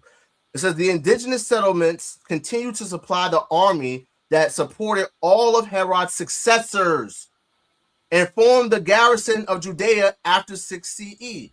Much of this army remained loyal to the Romans, and much of this army. So you had in this army, you had Jewish archers, you had ethnic Palestinian Jews, right? You had people from Babylon, you had Samaritans, right? You had a bunch of people, right? But Jews are being mentioned here, right? They remained loyal to the Romans and fought with them to suppress the revolt of 66 CE under the command of Herod's his great grandson, King Agrippa II. Conversely, Herod probably modeled his army on the Roman army and used some ethnic Roman officers, and it is likely that many Jews were recruited into the Roman legionary or auxiliary army, both in his reign and later. But Mel Gibson's portrait of Latin-speaking soldiers in The Passion is inaccurate. The soldiers in the Roman garrisons of Judea spoke Aramaic, right? So this is what the guy is saying, right? Mel Gibson was incorrect. It goes on to say, and now why is that important to understand? Because Aramaic was spoken, Hebrew was spoken in this time, right? So it goes on to say the army that the Romans initially sent against the rebels in 66 under the command of Cestius Gallus, who was the governor of Syria, included legionary, i.e. Roman citizen soldiers, auxiliary, i.e. non-citizen, right? So again, you had Jews who became citizens of the Roman Empire, like you have Paul, he's a Roman citizen, and you had Jews that were non-citizens, and they were part of the auxiliary. All right, soldiers contingents from the armies of 2 local allied client kings and the local Syrian militia. The local Syrian militia. Remember what we read that Josephus said? Josephus said what? That there was no city, no town in Syria where there were not Jews.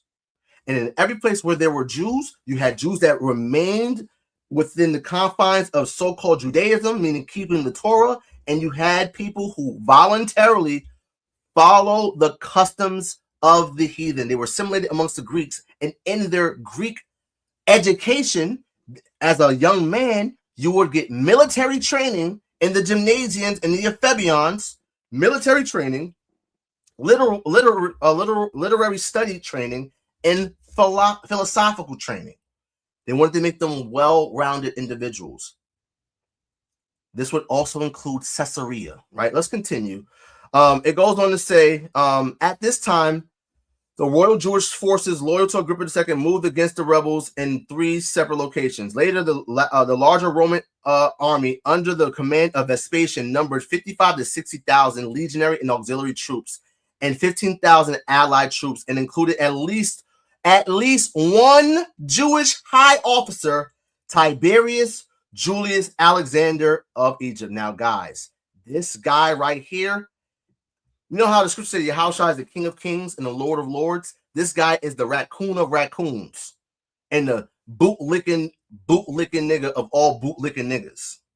We're going to get some more information on this guy, right? In this example, and in the other that could be discussed from around the empire, it is difficult to distinguish the Romans from their subjects. A procedure made even more complicated because natives, when enfranchised, took Roman names. Let's say that again. They took what? Roman names. Julius, Roman name. Tiberius, Roman name. Cornelius is a Roman name. It's not a Greek name. Took Roman names, right? Let's continue. So they could not be distinguished in the historical record from ethnic Italians. For example, while several of Herod's military officers had Roman names, we do not know if they were enfranchised Jews or soldiers imported or borrowed from Rome's legionary armies. Should we count all Roman citizens as Roman, including King Herod and the successors, and Josephus himself, and all retired auxiliary soldiers, their freemen, their descendants, and the descendants of their freemen? Should Paul of Tarsus, whose family had acquired Roman citizenship from an unknown patron, therefore count as Roman, along with any freedman in his family? Should we rather count only the staff sent from Italy, the procurator of his encounter? Should we count only legionary soldiers? But there were no legions deployed in Judea before the revolt of 66. I'm going to read that again. But there were no legions deployed in Judea before the revolt of 66.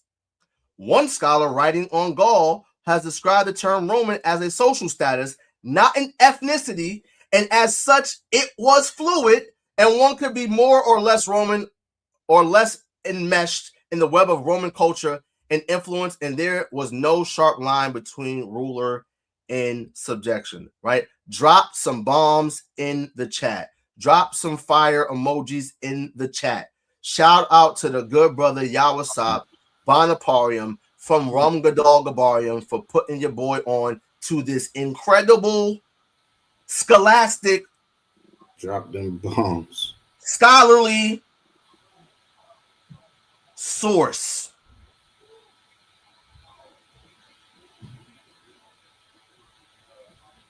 Okay, so this schmuck right here, we're gonna ban him right? Shooters, anyone talking smack, right? Get these guys up out of here.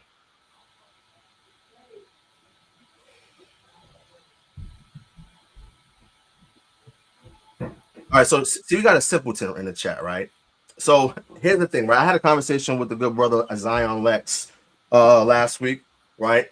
And I've been meaning to just revisit the conversation that we had, or do a video on it, right? Because during the conversation, I wasn't able to respond to any of the things that he presented, right? So same thing with him, right? And in that conversation, I have a source, and I said, you know what? I'm not going to bring this source out because this source can open a can of worms, right? And it's funny because earlier today, right, as I'm getting prepared for this presentation, I actually slept about 2 hours last night, right? Went to bed around 3 something, woke up around 5, 6 something, right? Had to feed my son, right? Put him to sleep, and I was just up, right? I've probably gotten about maybe 4 hours of sleep over the past 24 hours or so. And as I'm just pondering, right, working on this presentation, also working on other things to combat this nonsense doctrine that's been going on in the community, I was thinking about that source that I had, and I was doing some research on the phrase pos anthropos and the usage of it in various places in the Bible, including the Old Testament. And as I'm doing my research, I came across some very interesting information that I am reluctant to bring out. However, I'm going to bring it out because it has to be brought out, right? Because the issue is Israelites don't know anything about the Septuagint. Niggas want to talk Septuagint. Which Septuagint? Do you know which one? The Septuagint that you have today, is it the same Septuagint that early church fathers had? Is it the same Septuagint that was supposedly circulating during the time of Christ? The answer is no. You'd have no clue what you're talking about, right? So nice try, schmuck, right? But anyway, okay, the brother asked, can I zoom in? All right, all praise, I'll zoom in. Let me make this a little larger.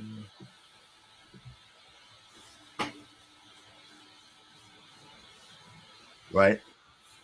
So yeah, this is look at all this amazing information that we just brought out through the Spirit and power of Yahawah shanyam-ishar, right? You had Jews within Herod's army and all of his successors. Herod built what?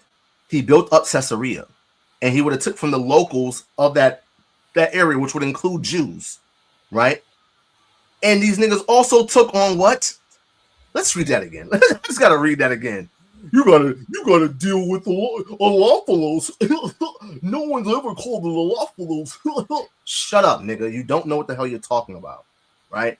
So anyway, let's go back, right?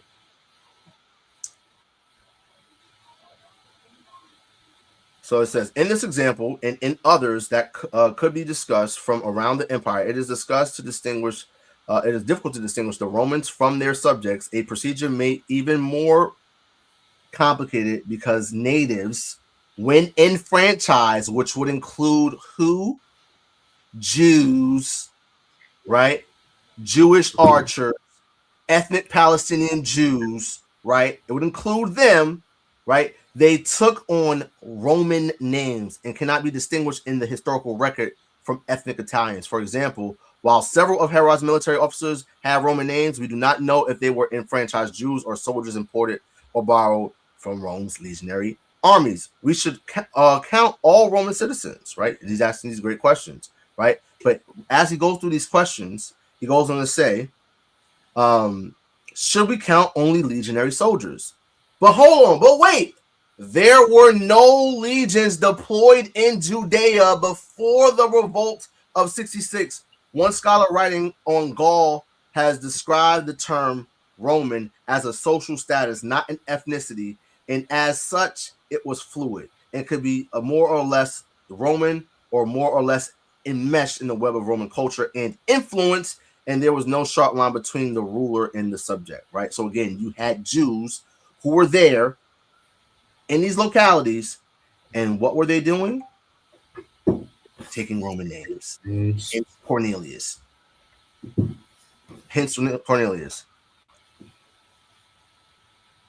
All right, so this guy, let's put this guy in timeout.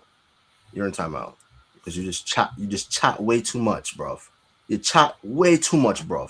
Right? So amazing source through the spirit and power of Yahweh shanyam-ishar, right?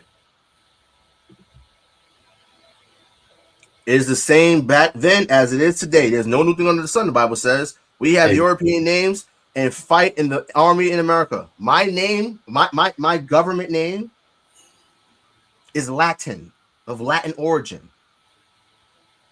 Right? I wanted, when I was a kid growing up, I wanted to be in the Air Force. I wanted to be a fighter pilot when I was a kid. Right?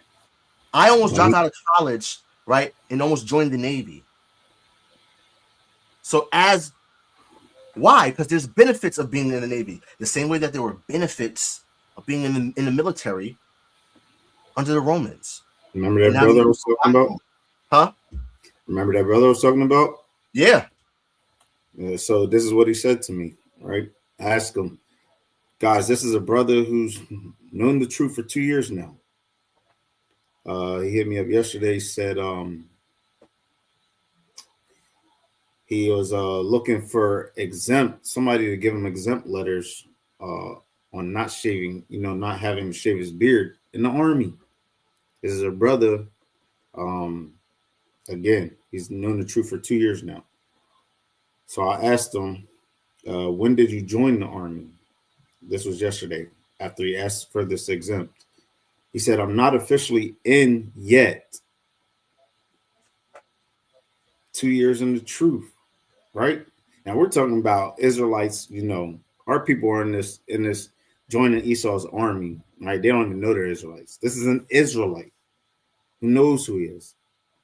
He said, I'm not officially in yet. I shipped off January and I wanted to get it done before I got in.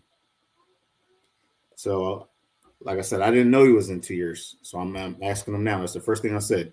When did you learn of the truth? 2 years ago. Then he sent me a video. I didn't even click on the video. It's an Israelite. It's a camp, right?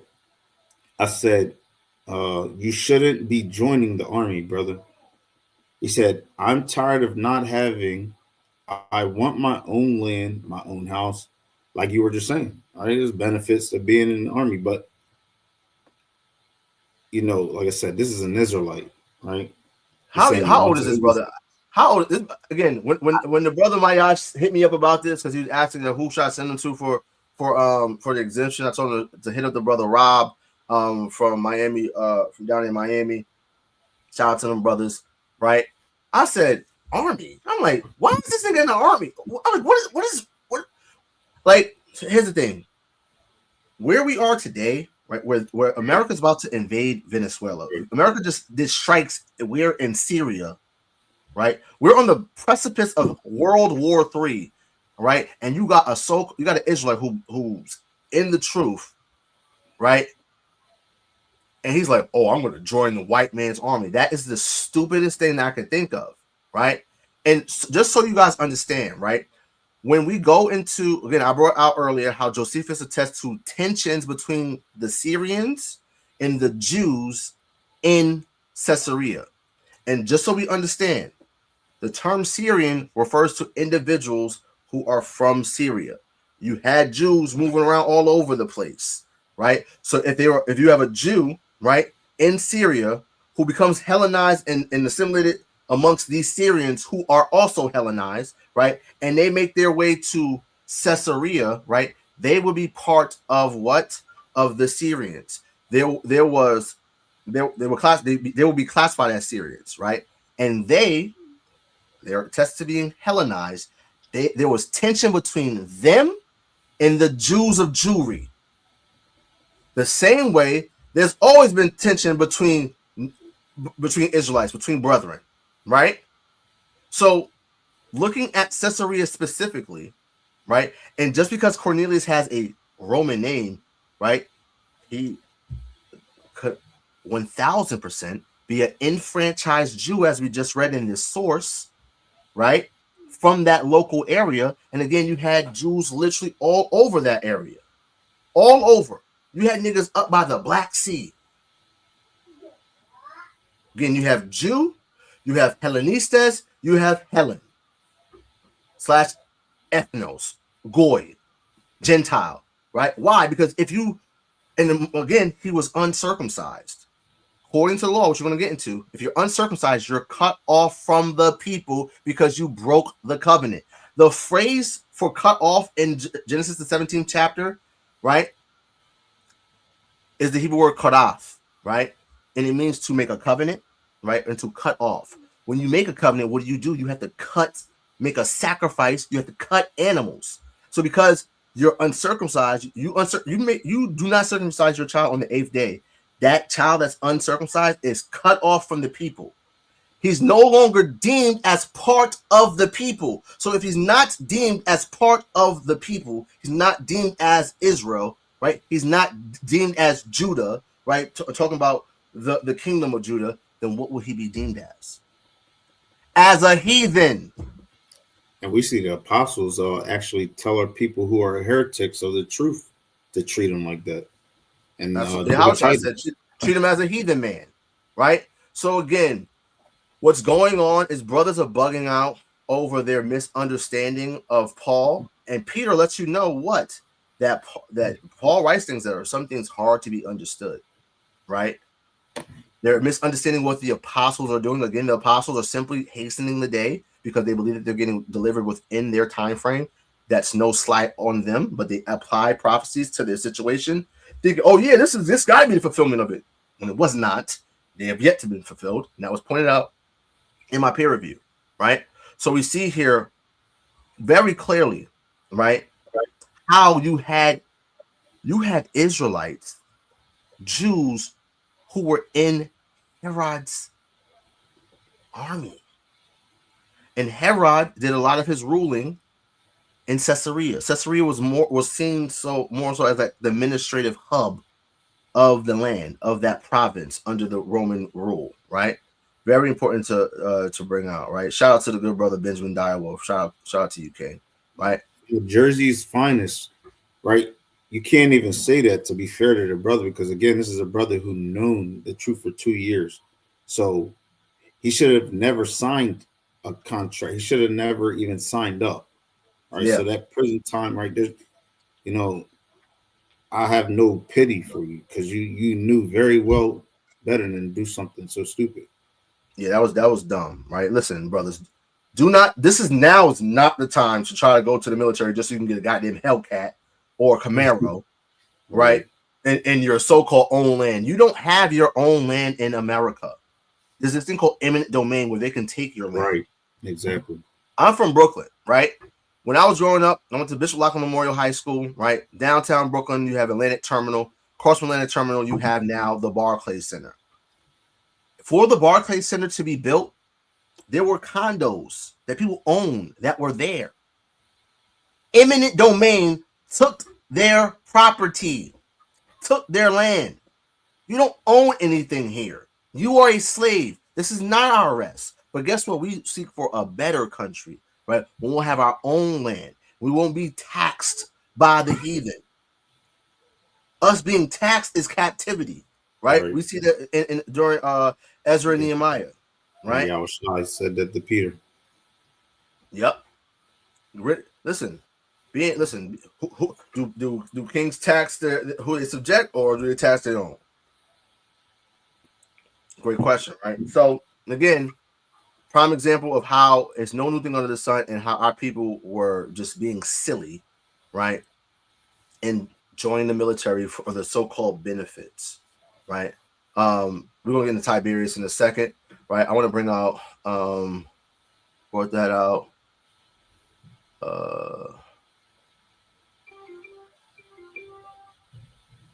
All right, I want to bring out another source, right? Two more sources real quick. And these are all good sources. Actually, I got a few sources. Watch this. So when you understand and you look at the title of centurion, right?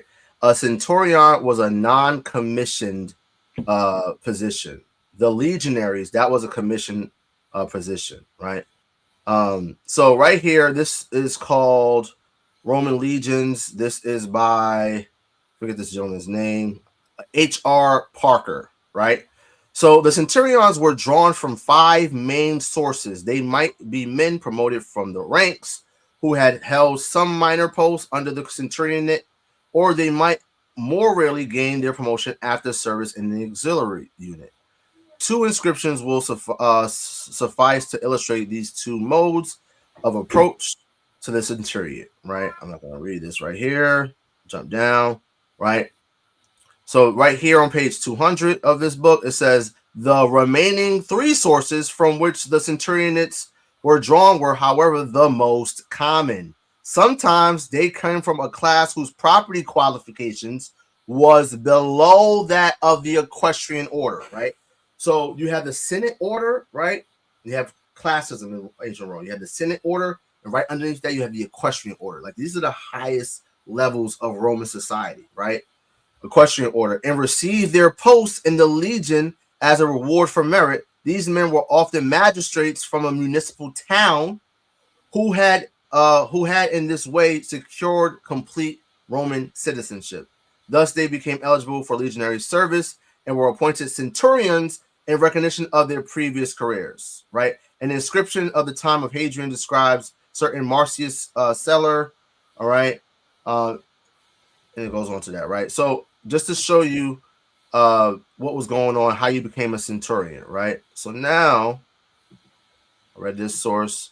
Right, so now this is called Sons of Israel in Caesar's Service, Jewish soldiers in the Roman military. Again, we're just beating a dead horse, demonstrating how you had Jewish soldiers, right, in the Roman military. This is going on. Oops, there you go. So of course, you see they mentioned Tiberius Julius Alexander, which we'll get into him in a second, right? It says, in the year 69, the Roman province of Judea was consumed by a 3-year rebellion that pitted Jewish zealots against the authority of the emperor and the house of Herod. Not only was the revolt the stabilizing factor in the eastern regions of the empire, but it also posed a significant challenge for the new emperor Vespasian. In order to quell the Jewish revolts, in his eastern marches, Vespasian resolved to send an army under the command of his son Titus, with explicit orders to crush the insurrection. Right, so we're going to come back to this. Right, let's go here. Right, and let's talk about this guy Tiberius Alexander. Right, Tiberius Julius Alexander. So he's born to a wealthy Jewish family in Alexandria, Egypt. He is the nephew of renowned philosopher Philo. His brother married Bernice, which is the daughter of Agrippa. He was part of the equestrian Roman class, right? Which is like second. So think about it like this, right? In America, we got the 1%, the ultra billionaires, and then we got the centimillionaires, right? People who have their net worth is like hundreds of millions of dollars as opposed to billions of dollars, right? So they're right under there, right? Second, this is his level, right? He became the second procurator of Judea from 46 to 48 AD. Then he became the prefect of Rome, of Roman Egypt, right, from 66 to 69 AD. He led his legions against Alexandrian Jews during racial tensions. When I said that this nigga is the raccoon of raccoons and the bootlickers of bootlickers, here's your guy. This is a Jew. This is actual Israelite.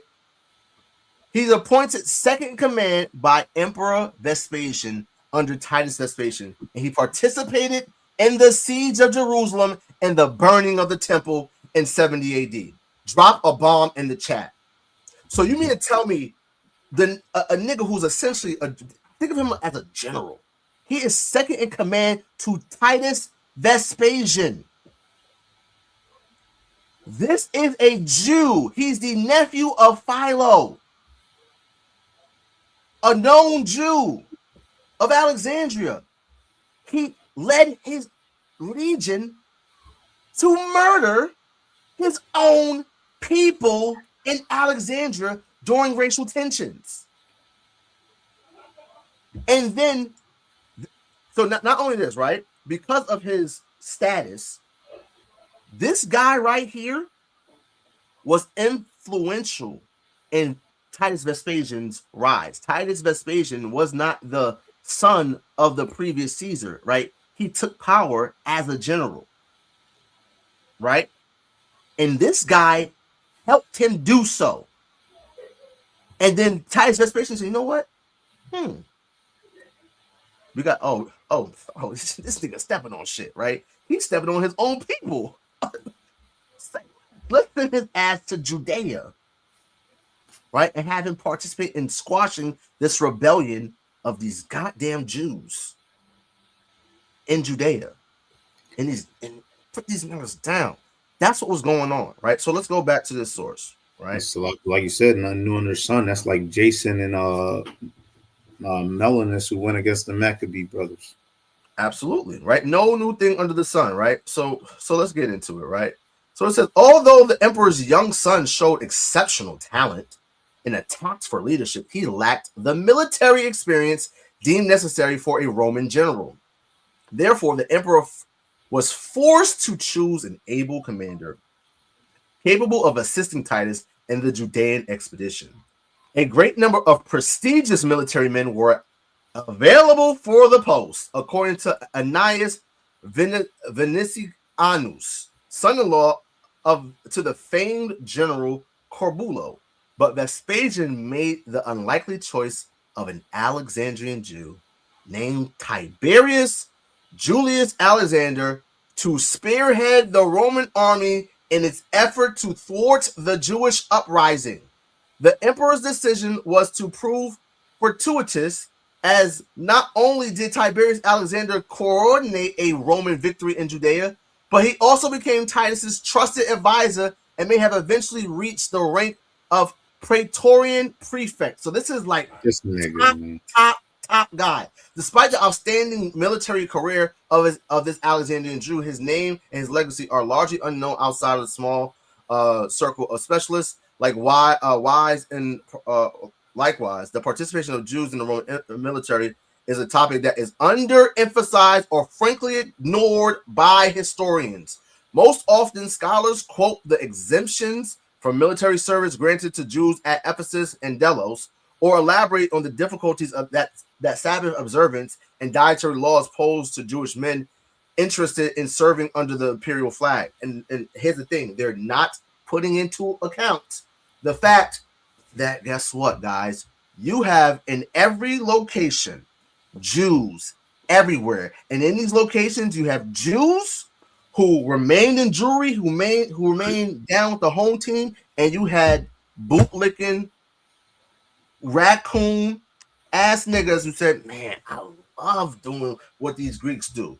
Right? I just got finished watching the Diddy documentary on Netflix. Diddy was a freak bull, right? Listen, niggas was in the goddamn gymnasiums working out naked around other niggas, wrestling and shit.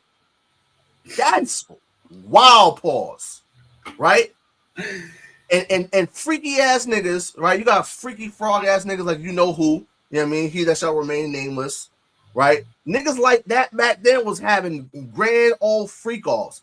Paul talks about in Romans 1 how God gave them up to vile affections. Niggas just love being freaky like the Greeks. Forget freaky Zeke, freaky Greeky. Niggas was freaky Greeky back then. This is what was going on. Right? There's more heat in this book. I haven't even cracked the surface. We would be here all day if I read all the things I got highlighted in this. Right? But a centurion can't be an Israelite. He can't be an Israelite. He's from the Italian band. Oh, Caesarea was a Greek city. No shit, Sherlock. Right? And as we dive into the scriptures, right, when we dive into and harmonize the scriptures truthfully with the proper political landscape of what was going on leading up to the Roman period, during the Roman period, and leading up to the revolt of 66 AD and the destruction of our temple. Listen, guys, the climax of all of that a nigga who's a Jew was responsible for the siege of Jerusalem and the burning of our temple, the murder of our people, the enslaving of our people, the raping of our women, and the stealing of our holy vessels being shipped over to Rome, right? You have what's known as, and listen, Malak Eleazar, right? This book right here is not expensive. Yeah, it's on Amazon. I just ordered it.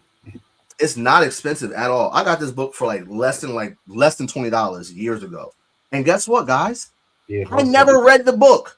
I only used it and brought it out for that one page. The first page I read about how in every Greek location you had Jews everywhere, right? And how amongst them you had Jews that voluntarily became Hellenized amongst the Greeks. I only ever brought it out for that, right? But as I started reading more of this book, treasure trove of information that the community needs to understand. This is crucial to understanding what was going on in the times of the apostles, in the times of Yahawashi. Guys, I pretty much, out of this book, I read about places that the Bible talks about in the New Testament, where Paul is going, where the apostles are going, right? Listen, I'm not ashamed of the gospel, right? To the Jew first and also to the Greek, right? Because guess what? When we go out to the highways, right now, I'm educating and I'm edifying the Jews, right? When we go to the highways and hedges, right, we go to edify and gather the Greeks, our people, right? Guys, some of y'all may have been following me for some time. Some of y'all may be new, right?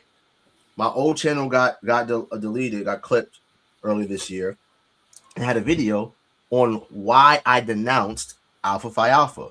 I went to college. I pledged Alpha Phi Alpha Fraternity Incorporated, the mighty side chapter, right, in spring of 2013. I was a literal Greek. A literal Greek. Walked around with Greek letters on my chest, right? Pledged for 9 weeks, right? Pledged other people, right? I did a video that was on my old channel where I was going into the ritual books of various Pan-Hellenic council organizations, right? The so-called Divine Nine is known as the Pan-Hellenic Council. Pan-Hellenic. Pan means across, Hellenic, Greek. Pan-Hellenic Council, right? For instance, Kappa Alpha Psi. I ain't gonna lie, I hated them niggas when I was in the world. Them niggas, I got a hold of these niggas' ritual book. These niggas literally in their ritual create a Delphic shrine. A Delphic shrine. I forget which Greek god was it in worship of, but yet you have pastors. For instance, Pastor Eric Mason. Right. Pastor Eric Mason of Epiphany Fellowship is a member of Kappa Alpha Psi Fraternity Incorporated. When I was pledging, right, my ADP, my assistant dean of pledges, took me and my line brother down to DC for, I believe it was either Howard's homecoming. Yeah, it was Howard's homecoming, right? While we were online, but he brought us down there because he wanted to go down there. We had to drive him, right? And we went to church. We went to this church called it was in Alexandria, Virginia, right? Have a lot of affluent black folk that live in Alexandria, and I forget the name of the church, but it was something Street Baptist Church, and the pastor was a member of Kappa Alpha Psi. You have a lot of so-called pastors who are members of Pan-Hellenic Black Greek letter organizations. My pastor growing up, I went to St. Paul's Community Baptist Church in East New York, Brooklyn, right? And the pastor's name was Dr. Johnny Ray Youngblood, right? He was an alpha from he went to some school down in Mississippi, right? So you have pastors, so-called pastors, who are members, who are Greeks. And there's no new thing under the sun. So when we go to the highways and hedges, we go to preach the gospel to our people who are not in the knowledge of self. They're Greeks, right? Paul and Barnabas, they were doing the same thing. They were going to they were going to the synagogues, preaching the gospel to the Jews, right? Some of them believed, Some of them did not, right? So you had the Hellenistes, which were Greek-speaking Jews. Some of them believed, some of them did not. In various instances in the book of Acts, we see how it's the Hellenistes, right, who were causing a turmoil and getting them kicked up out of the city, right? And they were going to all these places that were just mentioned here, where you had Jews everywhere, there's synagogues everywhere, and in these places you got Israelites, Jews, who no longer were keeping the customs. They completely alienated themselves from the Commonwealth of Israel, from Jewry, from Judea. And this is what Paul is talking about, and this is who he's talking to. He's not talking to white people. Edomites are not getting salvation. Edomites are going into chains, and the Edomites are getting bun up. Thus saith the Lord, right? So now, right? There we go there, right? That's enough on that. Actually, no, let's continue. It says, when the issues of Jewish service of the Roman army is addressed, it is not without a certain degree of skepticism, and the Roman Jews in imperial service are often cast in the light of renegades or apostates, right? Now, this right here is from a, this guy right here is, oh, what's the face? What is this guy? This guy, Kenner, he is a theologian, right? When I looked him up, he has some good accreditations, right? He is Craig S. Kenner is his name, right? He's an American Wesleyan theologian, right? Wesleyan has to go into like the Methodist theology, right? He's a biblical scholar and professor of the New Testament at Asbury Theological Seminary, right? So this individual, he studied at Central Bible College, now part of Evangel University. He graduated with a Bachelor of Arts in 1982. Then he studied theology in the Assemblies of God Theological Seminary, right, and earned a master's degree in 1982 and a Master of Divinity in 1987.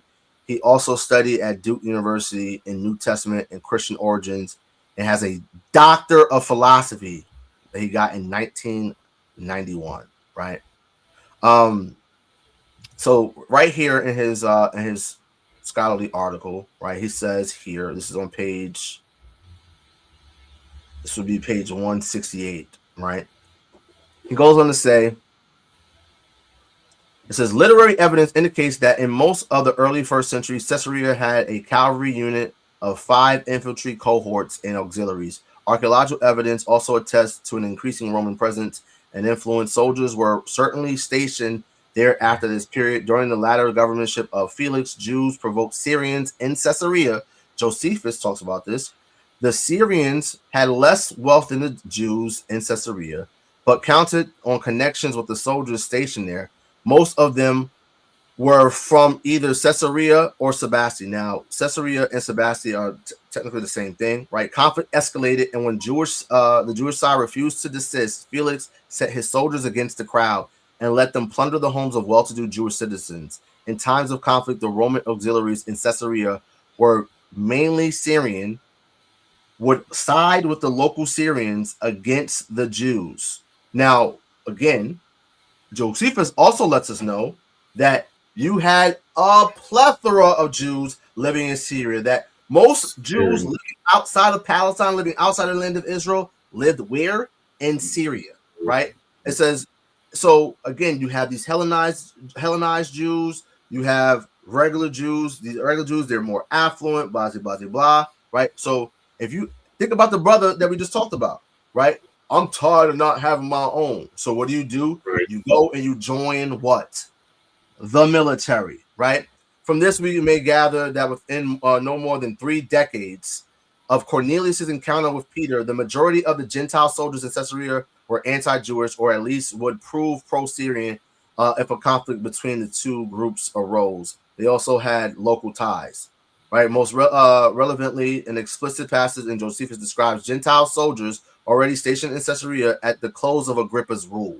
Many soldiers in Caesarea and Sebaste during Agrippa's time hated Agrippa, but were nearly relocated after his death, but were allowed to remain, being very attached to the locale. In Josephus' account, Caesarea and Sebaste ungratefully rejoined at Agrippa's death, or rejoiced at Agrippa's the first's death. The numerous soldiers were went to his house and carried out images of his daughter, which they then abused on the top of brothel houses. So that was crazy, right? They took pictures of his daughter and was doing some salacious things. I wonder where they learned that stuff from. Mm-hmm. Right? The Emperor Claudius was angry at the report of this and ordered Fadus to go there and punish Caesarea and Sebastian for their insult both to the deceased Agrippa and to his living daughter. He then ordered the soldiers in Caesarea and Sebastian to be removed to Pontus, being replaced by Roman legionnaires stationed in Syria. Nevertheless, these soldiers managed to persuade the emperor to allow them to stay. Josephus concludes that these same soldiers later led to disasters for the peoples, right? As Josephus' narrative suggests, soldiers often became attached to local areas.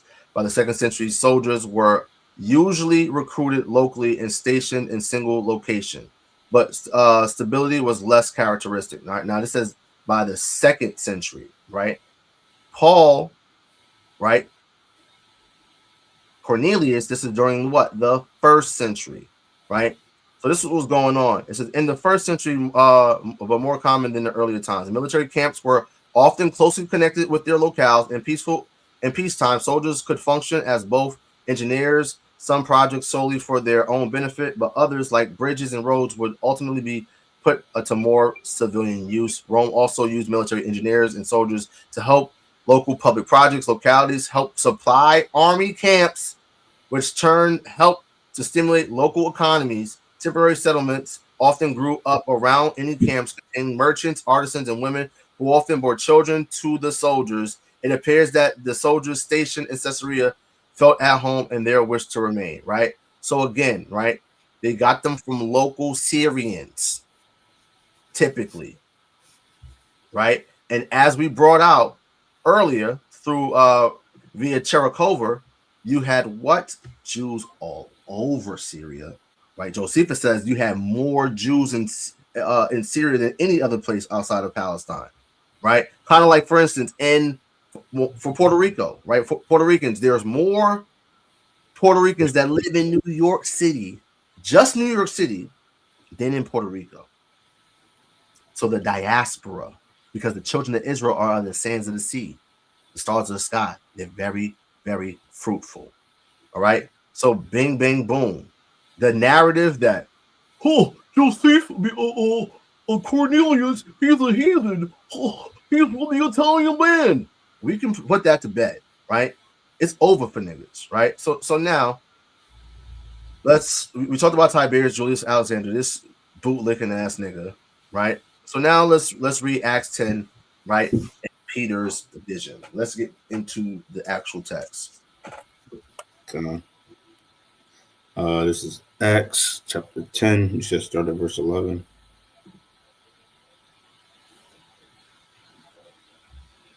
Great point, Ruben.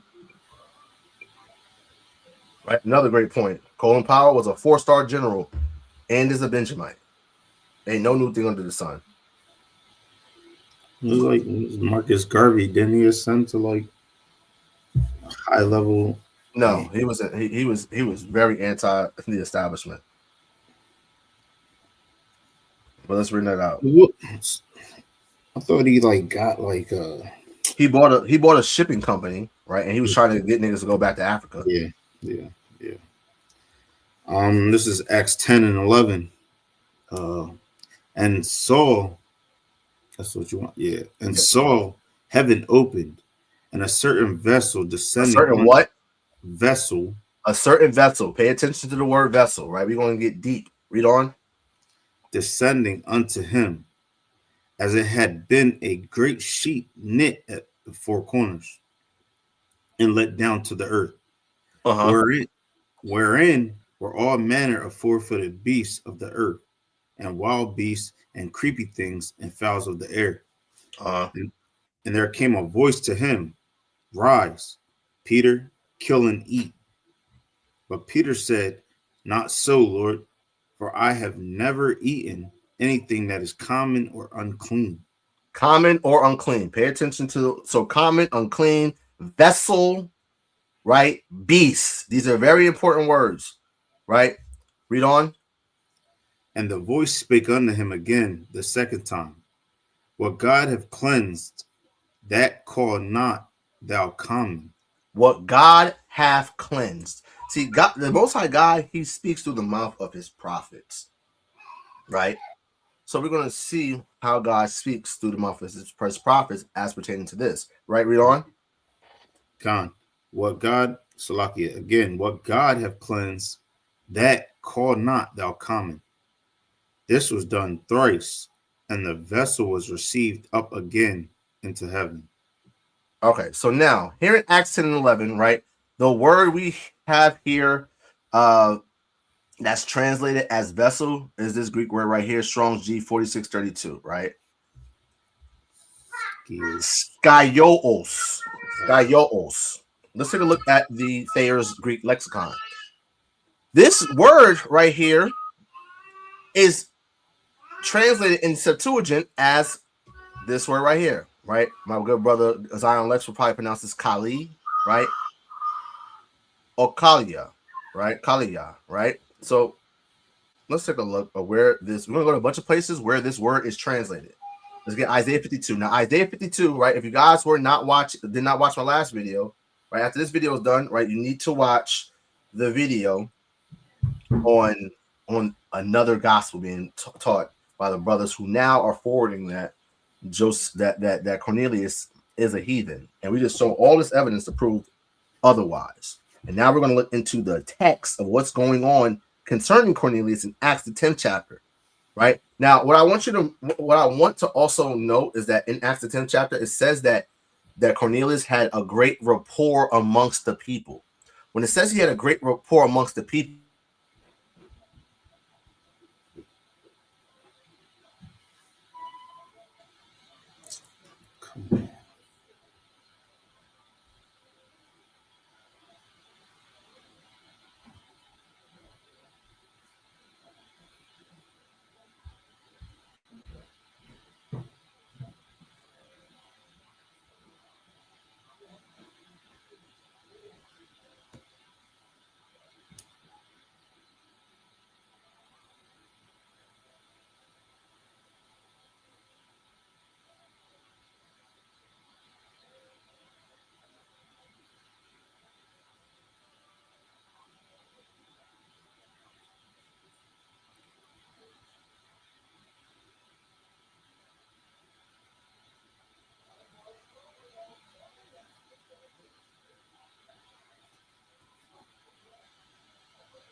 Hang tight, yo.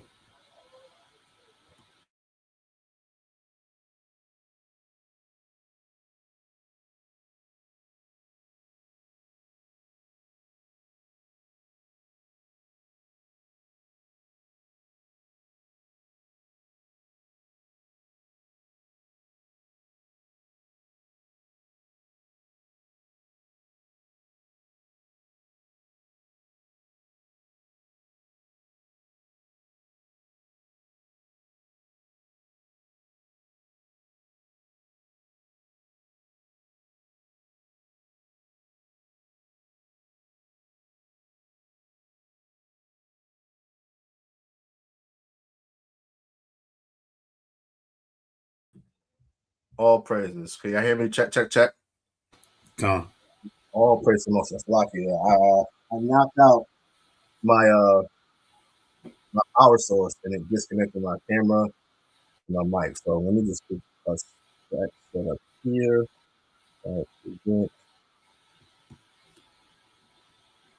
What was I saying?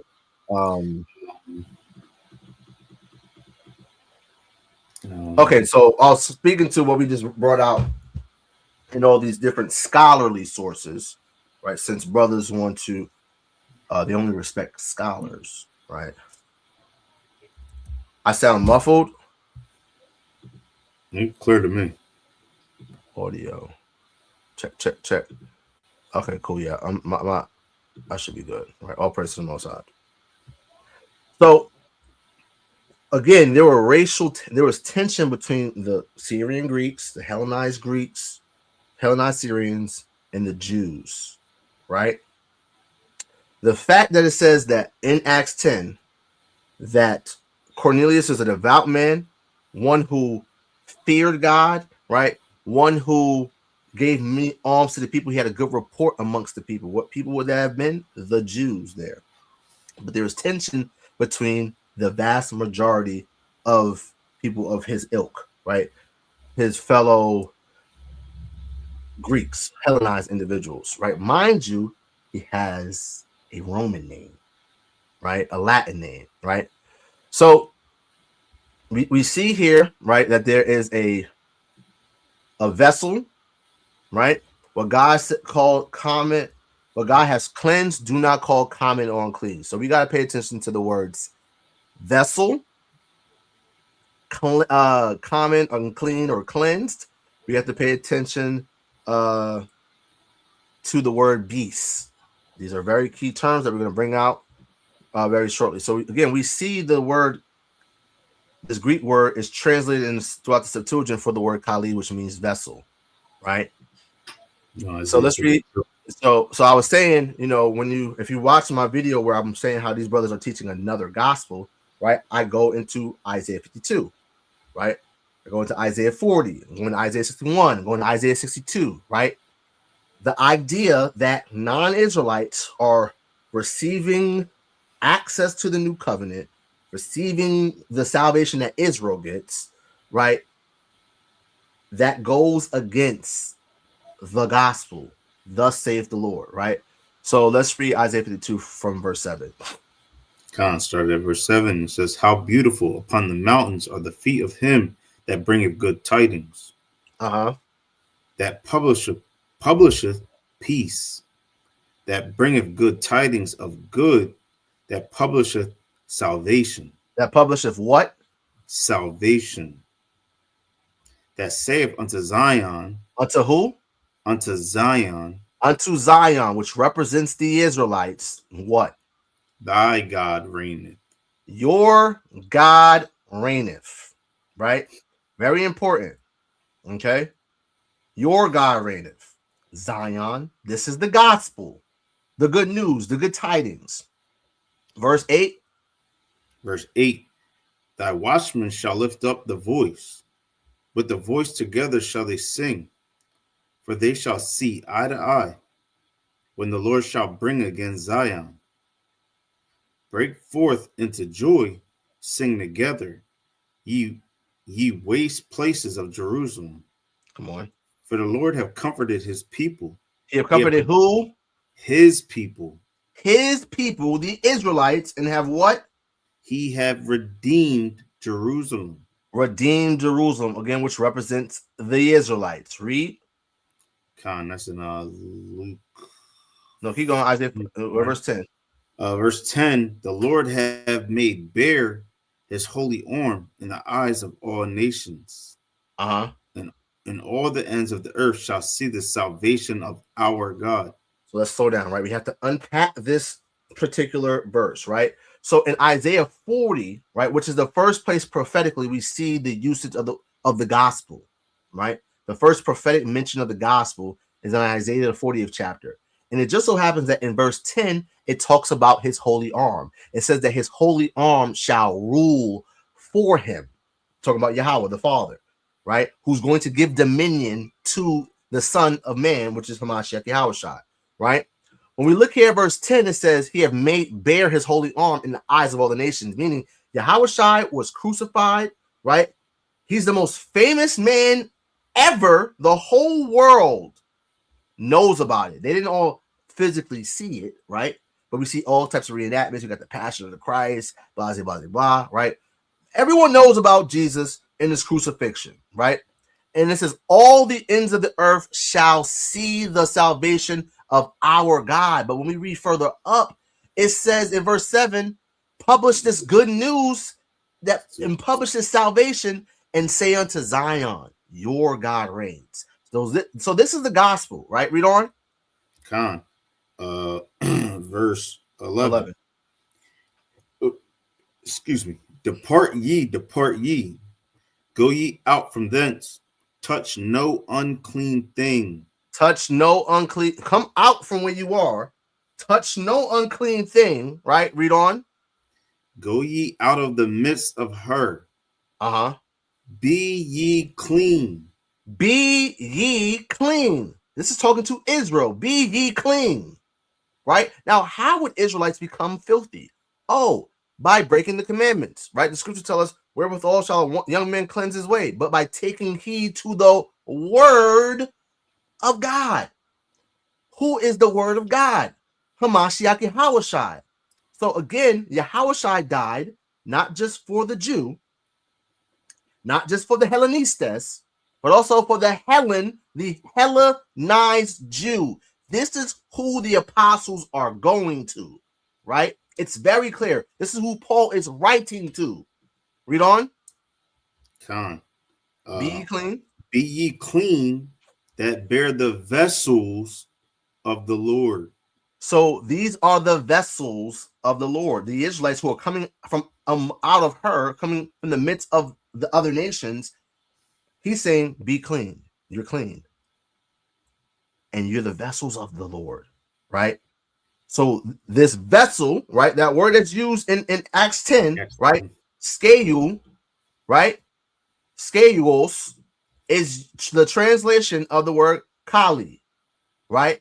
Which means vessel all throughout the so-called Old Testament, right? Here that word is used for vessels here in Isaiah 52, right? Read verse 12. Verse 12.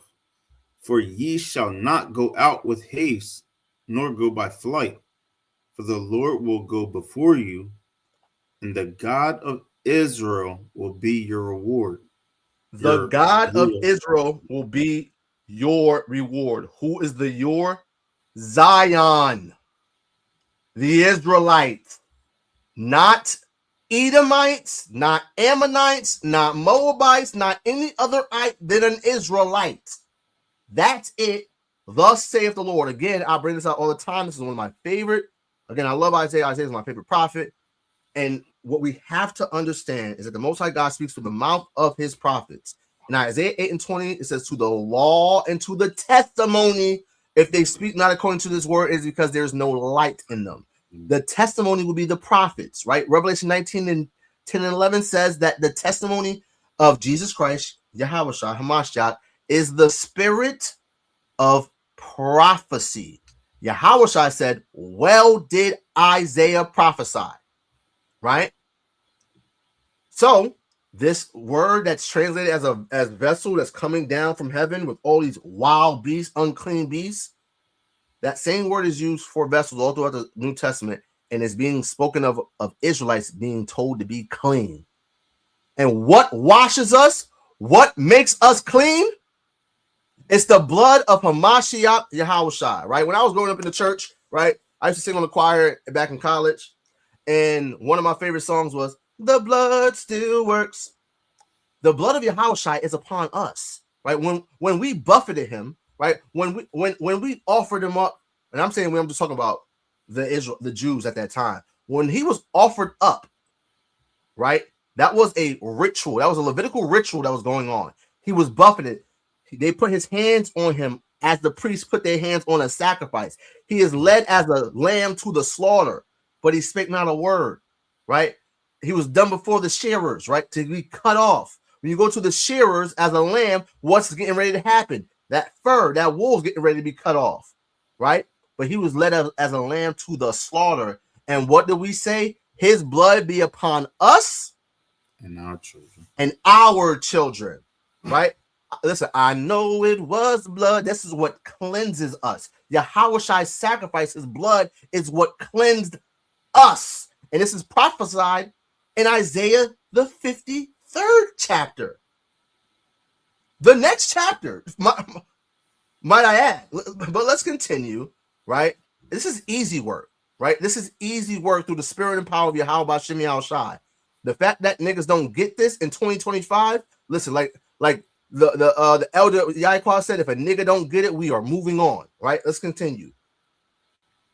Kind of where are we at? 13. So now let's go to Hosea. That's on there, right? Let's go to Hosea chapter 8 and verse 5. Hosea 8, verse 5. And real quick, before we read it, I want to make something clear, right? when you look at Caesarea is in the more, it's not in Judea, it's in the more northern part of Israel, right? Just go on Google Maps and see what's the distance between Caesarea and Samaria, right? We know that we had Israelites who were called Samaritans that were living in Samaria amongst the other Samaritans who were actual heathen, because during the Assyrians, they brought men from Hamath and from Babylon, right, and from Sepharvaim and all these other places into Samaria, right? And then you had this syncretism, right, where they start marrying the Torah with their paganism, right? And of course, who was still around there, you still had a remnant of Northern Kingdom up there, right? So I'm not going to say one way or another whether or not Cornelius was a Northern Kingdom or Southern Kingdom. He could have been either or. What we do see is we see Jews, Southern Kingdom, being Hellenized, right? We've seen throughout the annals of time, Northern Kingdom just being obscenely pagan, right? Mm-hmm. And when Yahawashi talks to the woman at the well, she's a Samaritan, and she says that our father Jacob built this well. Jacob is the father of the Israelites. We know that we have Anna, of the tribe of Asher. She's in the land at that time. So again, we had Northern Kingdom there. By and large, they were not there. Right now, Yahawashi talks about how he has sheep not of this fold. And he said that he was only sent but unto who? The lost sheep of the house of Israel. He spoke to a Israelite woman from the Northern Kingdom in John the 4th chapter at the well. Right? Caiaphas prophesied that Yahawashi will be cut off, and not for that nation only, but also who else? Those who are scattered, right? The diaspora. This gets deep through the spirit and power of Yahawashi, right? Yo, Azariah, please shut up, nigga. Please shut up. God damn, I cannot stand Israelites sometimes. Lord in Christ, I'm putting this nigga in timeout again. But you can pay attention. Right? So anyway, let's go to Hosea chapter 8. This is another place where the word kali is used for vessel, right? And we also see this, the Septuagint translation of it is that same word skaios, right? So let's read. Count Hosea chapter 8, starting at verse 5. Mm-hmm. Thy calf, O Samaria, hath cast thee off. Oh, Salakia, right? Salakia. So I was making a point about Caesarea and Samaria. The distance between Caesarea and Samaria is not far at all, right? Not far at all. Actually, let me go to Google Maps real quick. Watch this. Watch this. Google Maps, right? So we're going to put Caesarea. Caesarea, Israel. Directions to Samaria.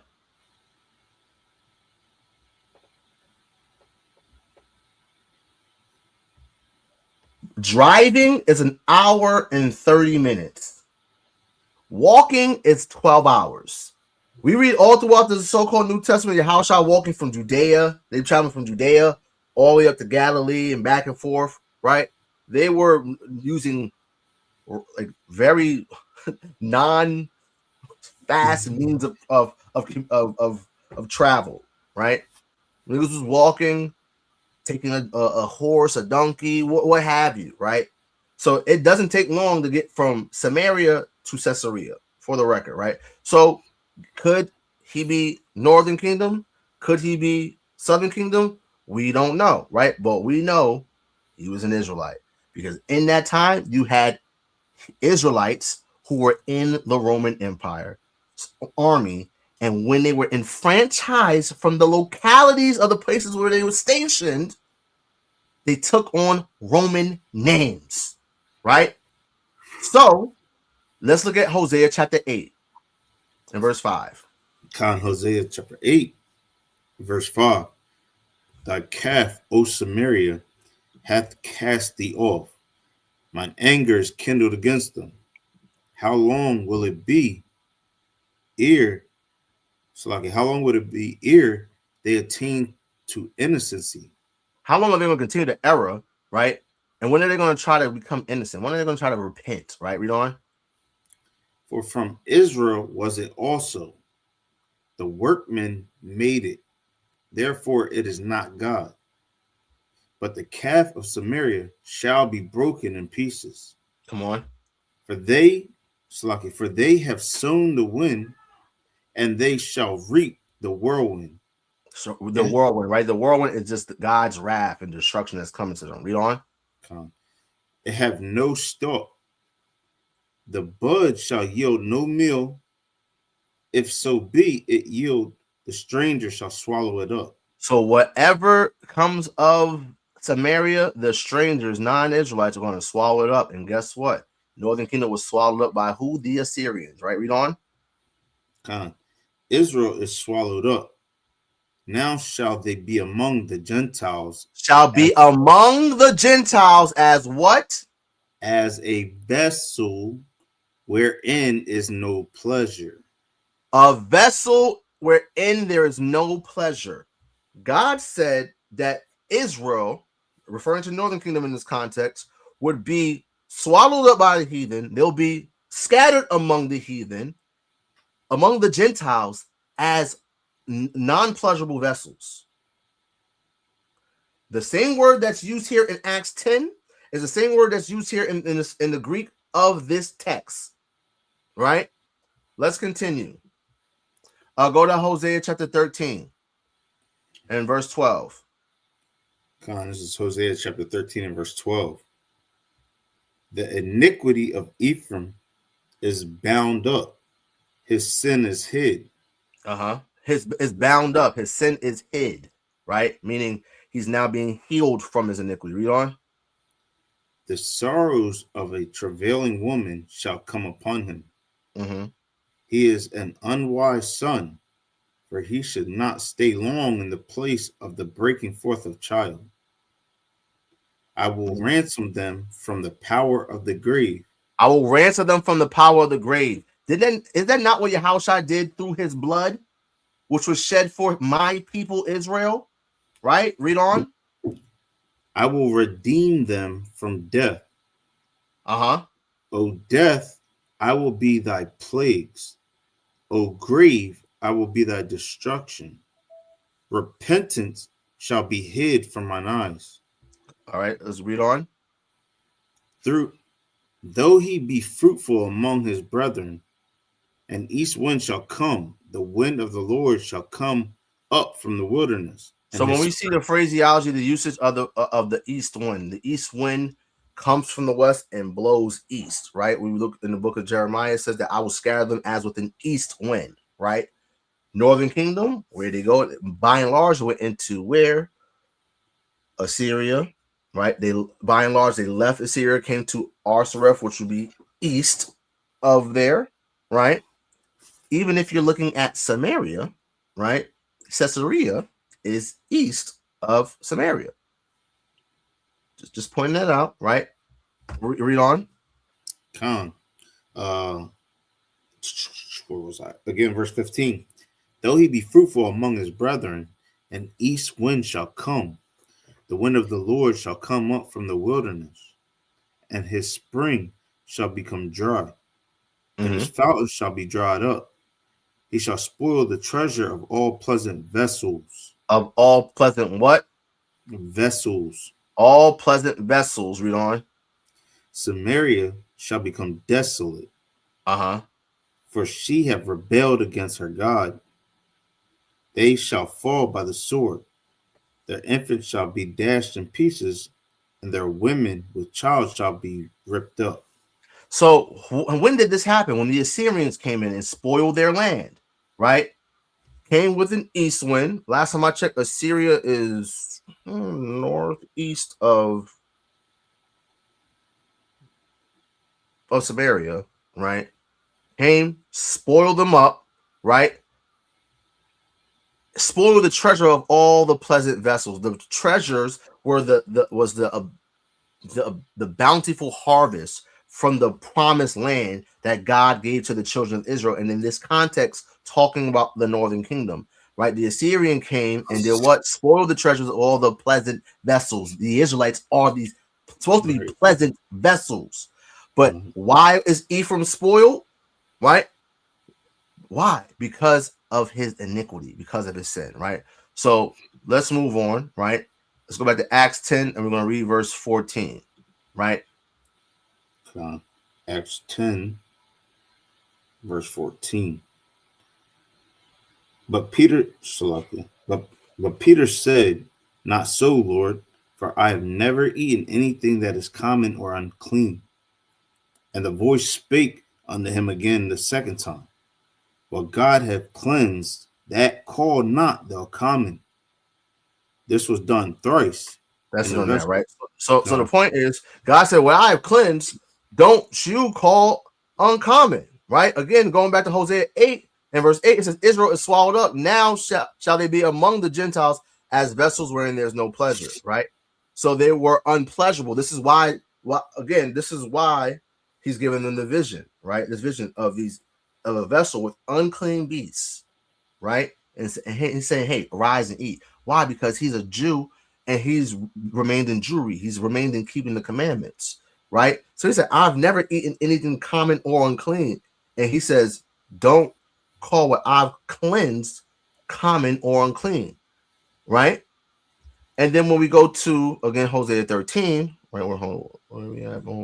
Right? Then we will go to 2nd Ezra chapter 8, right? We'll go to 2nd Ezra chapter 8, verse 26. And it's going to get even better. Watch this. 2nd Ezra 8 and 26. This is Ezra praying to the Lord on behalf of who? Of Israel. 2nd Ezra chapter 8, verse 26. "Oh, look not upon the sins of thy people." The sins of thy people. We read about the iniquity of Ephraim, right? We read about their transgressions, their evil, right? Read on. "But on them which serve thee in truth." Again, some of our people, right, have sinned, continue to sin, live in a lifestyle of sin, and add sin unto sin unto sin. And at this time, he said, listen, there's some of us that serve thee in truth, right? Read on. "Regard not the wicked inventions of the heathen, but the desire of those that keep thy testimonies in affliction." Right. Read on. So now, right, depending on how you look at this, right, you can say that, oh, he's talking about the actual heathen, right?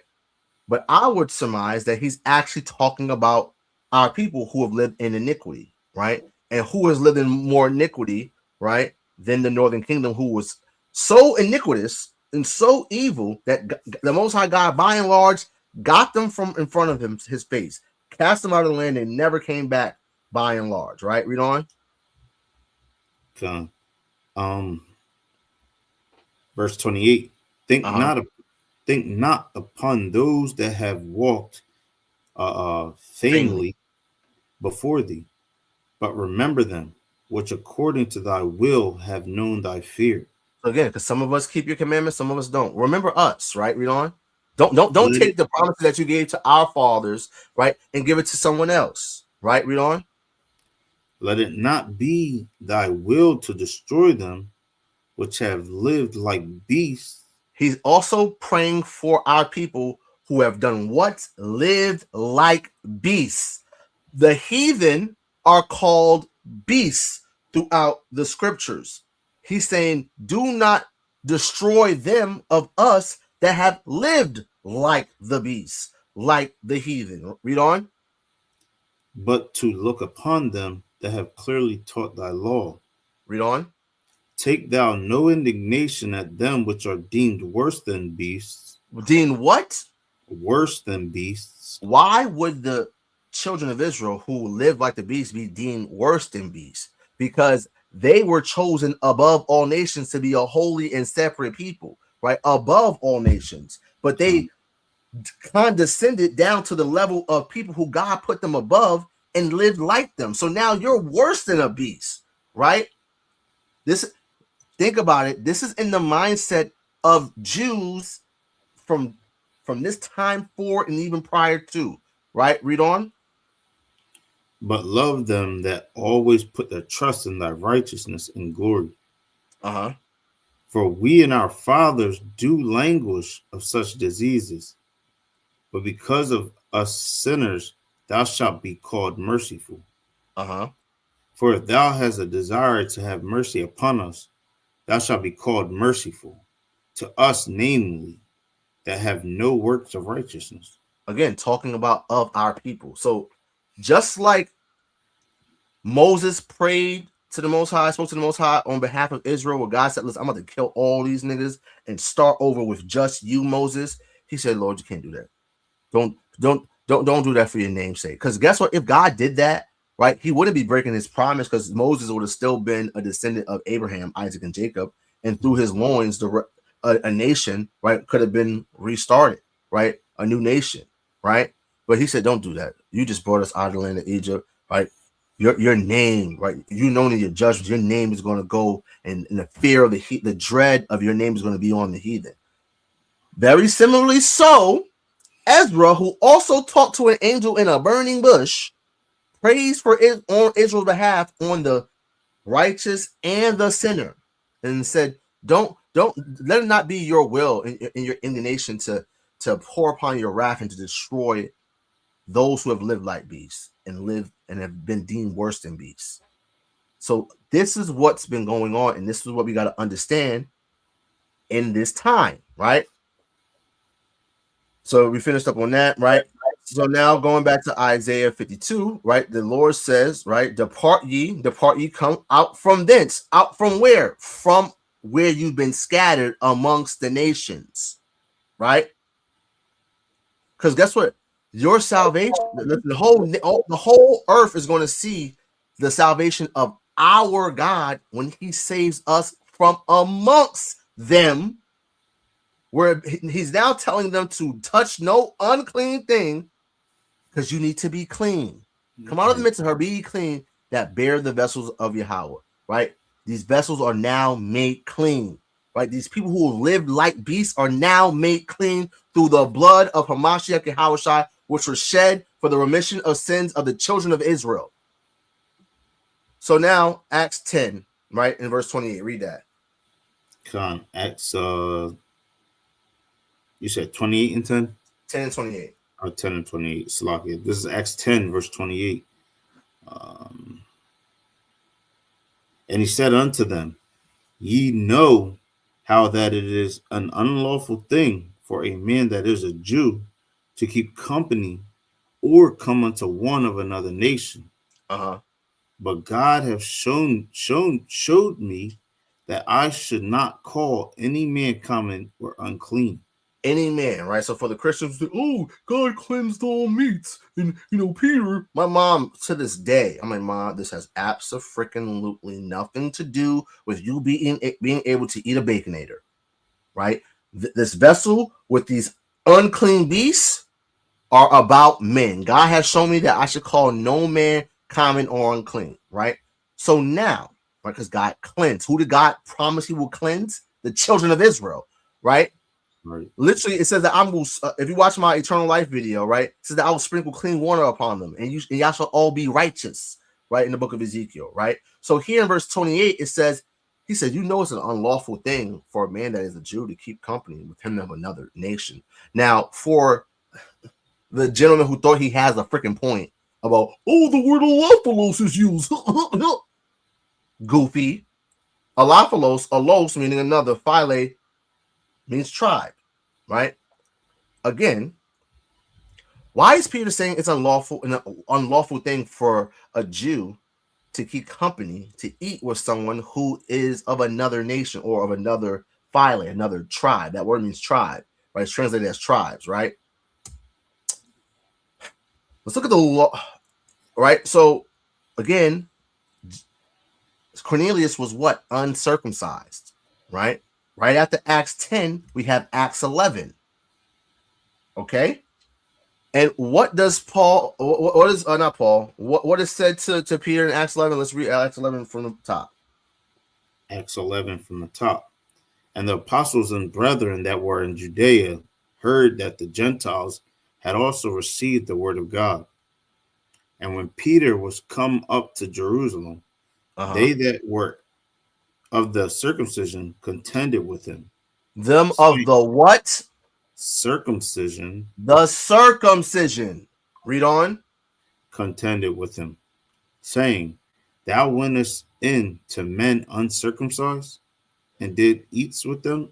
So they're like, you went and sat with the uncircumcised and you ate with them? What?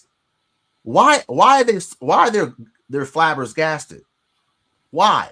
And why would Peter say, it's an unlawful thing for one as a Jew to sit with one of another nation, alophilos, another tribe, right? Of another tribe, people, nation, whatever you want to call it, right? Let's see, right? Read on, verse 4. Verse 4. But Peter rehearsed the matter from the beginning and expounded it by order unto them, saying, that's fine on that, right? He's just giving the rundown, right? So why are the brethren flabbergasted that not Paul, that should say Peter, I'll fix that, ate with the uncircumcised, right? Genesis 17 and 14. And the uncircumcised man-child, whose flesh is of his foreskin, is not circumcised, that soul shall be cut off from his people. He have broken my covenant, right? The word for cut off is the word karath, which means to cut off, right? It also means to make a covenant, right? When you break God's covenant, right? By not cutting off your foreskin of your man-child when he's 8 days old, right? That child now you have now broken the covenant of not circumcising your child. Now that child is cut off from the people. And subsequently, who else would be cut off? You as well. So you cannot be amongst us. You're cast off. You're alienated from the people. Who's the people? Israel. You are alienated from the commonwealth of Israel. Very simple. But Christ died for the reconciliation, the bringing back together of the children of Israel. When we look at Ezekiel, the 37th chapter, right? Just dropped the video, all right, on House of Bread as well as this channel, right? Going into the valley of dry bones, Ezekiel 37, right? And Ezekiel's told to take the stick of Joseph, which is in the hand of Ephraim, and the stick of Judah and the rest of his brother, and put them together and make them one stick, right? And that's significant of Hamashiach Yahawashi coming and doing what? Gathering them together, making them no more two kingdoms, but one nation and one king. Who's that king? Hamashiach Yahawashi, who shed his blood for the iniquity of my people Israel. It's very simple. Not being circumcised, when you really look at it, is it the baby's fault or was it his parents' fault for not circumcising him? All praise to the Most High God, Yahawah, right? I just had my first child, my son, YAHAWAH, right? Which means Yahawah has prevailed. Okay. I had the pleasure, right? It was I don't even know how to describe it, right? This year, we here at the House of Bread, during the midst of all the chaos that happened early in this year, the Most High God allowed us to pivot from going to Atlanta and keeping Passover with Sakari, right? We kept it here. We established House of Bread, and we had a Passover, a textbook Passover, where we separated the lamb on the 10th day, right? We slaughtered that evening of the 14th. I still got the blood on my doorposts. All praises to Yahweh basham Yahawashi, right? And guess what? We're already in preparation for the next Passover through the Spirit and power of Yahweh basham Yahawashi, right? I had the pleasure that after that happening, right? I had the pleasure of having my first child, a baby boy, who me and my wife we dedicated as a Nazarite unto the Most High God and to the kingdom.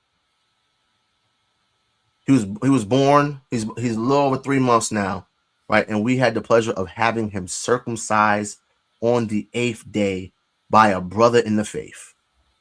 All praise to Yahweh basham Yahawashi.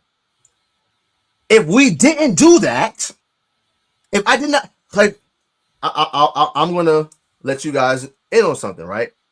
My mom and my dad did not circumcise me when I was born, nor my little brother.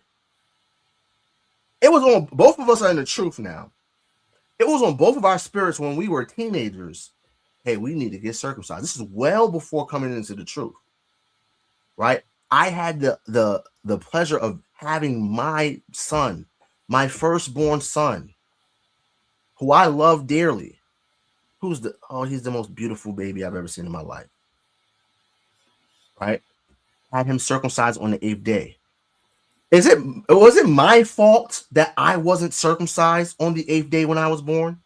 Was it any of you brothers' fault that you weren't circumcised on the 8th day? Because usually here in America, if your parents circumcise you, right, you're circumcised within the first 2 days. They shoot you up with vitamin K, right? So that they can have your blood clot or whatever, right? A whole bunch of BS in there, right? And you get circumcised within like the first 2 days of your life. No, the Most High God said on the 8th day. Guess what? I held my baby boy as the brother, right? Circumcised him, right? He was crying his ass off. My wife and my mama in the corner boo-hooing. I'm over here holding it down, holding my baby boy, right? All praise to Yahawah, shanyam-ishar, right?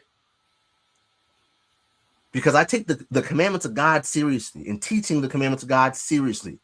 Teaching and doing it seriously. Here at House of Bread, we believe in Matthew 4:4. That's our motto. Hence why the intro song, right? Everyone's always saying, "Oh, what's the name of that song?" The name of the song is Matthew 4:4 Freestyle by the good brother Jake Juvel, right? And that song, right, in the scripture, which is named after, is man shall not live by bread alone, but by every word that proceedeth out of the mouth of God. Again, it's not the child's fault that his parents did not circumcise him. Right? So this will go into Acts 15. Listen, through the spirit of power, Yahawashi, we're going to dismantle all the misconceptions and the nonsense that's getting forwarded within this community right now as it pertains to Gentile salvation, simultaneous salvation. Who Paul's talking to. We're showing through history, through prophecy, through the scriptures, how Cornelius is clearly an Israelite. Right? So again, why would Peter say, it's an unlawful thing for me to deal with you? Because he's supposed to be cut off from the people. Very simple. Let's continue. Let's get John chapter 7 and verse 33, Bible Basham. Oh, we cooking through the spirit, man. All praise to the Most High. Listen, we had the Shabbat, right? We right now we're with the rest of the nation. Shabbat's Friday, Saturday, right? We little Sabbath keepers, right? Listen, if I would have did this last night, man, it would have been unlawful, man, for us to be cooking like this on the Sabbath. But right now, the Sabbath ended. You know what I mean? A couple hours ago, and we cooking through the spirit and power of Yahawah, shanyam-ishar. All praise to the Most High. What was that? John 7:33. John 7:33. Azariah, you, my friend, right? You are now banned from the chat because again, if a nigga don't get it, we're moving on. Screw all of this history that I brought out through the spirit and power of Yahawah, shanyam-ishar. Screw that. Screw all this prophecy that's being broken down through the spirit of Yahawah, shanyam-ishar. Show me an Israelite clean called LaYAHAWAH. Cornelius, goofy. Now let's move on. This is John 7, verse 33. Then said Yahawashi unto them, yet a little while am I with you, and then I go out unto him that sent me. Then I go unto him that sent me. The Father. Ye shall seek me and shall not find me. And where I am, thither ye cannot come. Where I'm going, you can't come. I'm going to the spiritual realm. You can't come with me.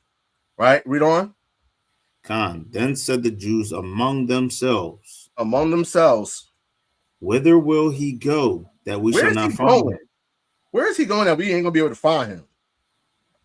Will he go unto the dispersed among the Gentiles and teach the Gentiles?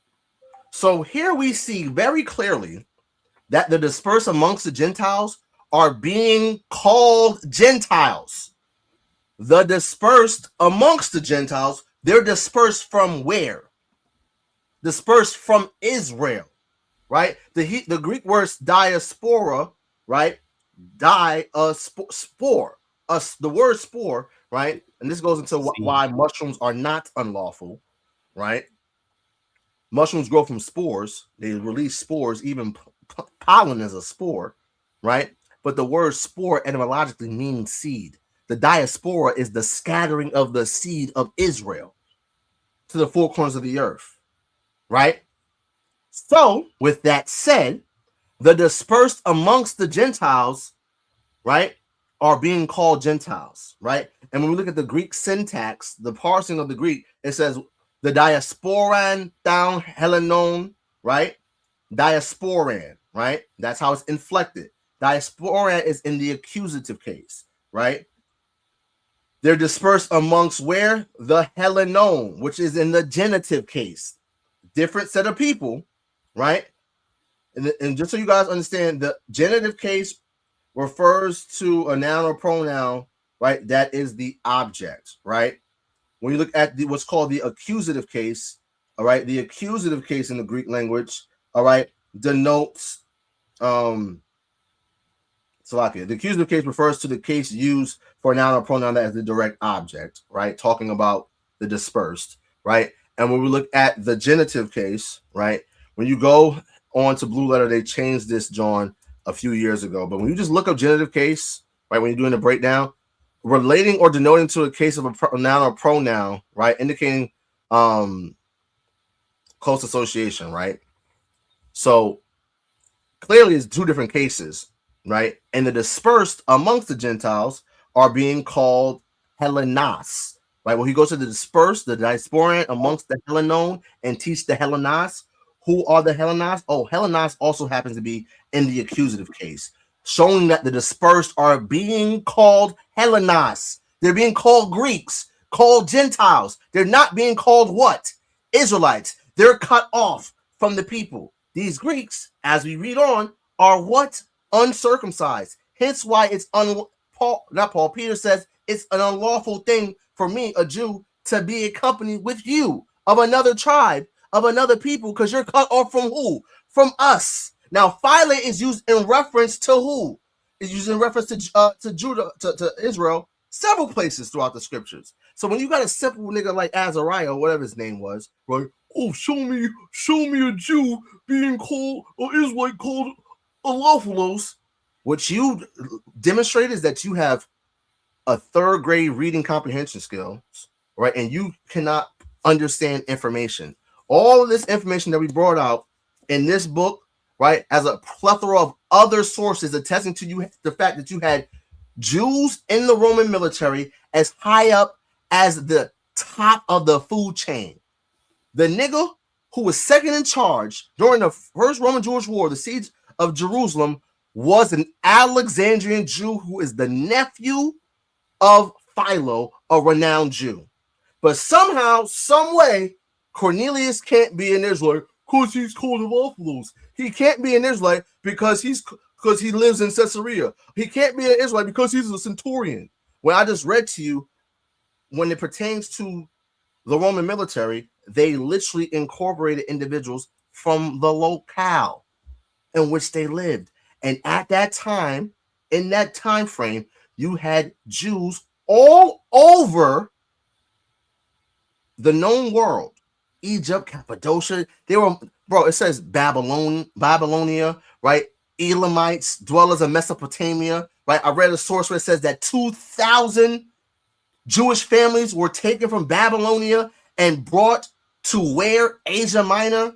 The backdrop of Paul and the other apostles like Barnabas, their mission. What you're saying is, all that information went through one ear is going to come out the other. Oh, do you have an answer for Alophilos?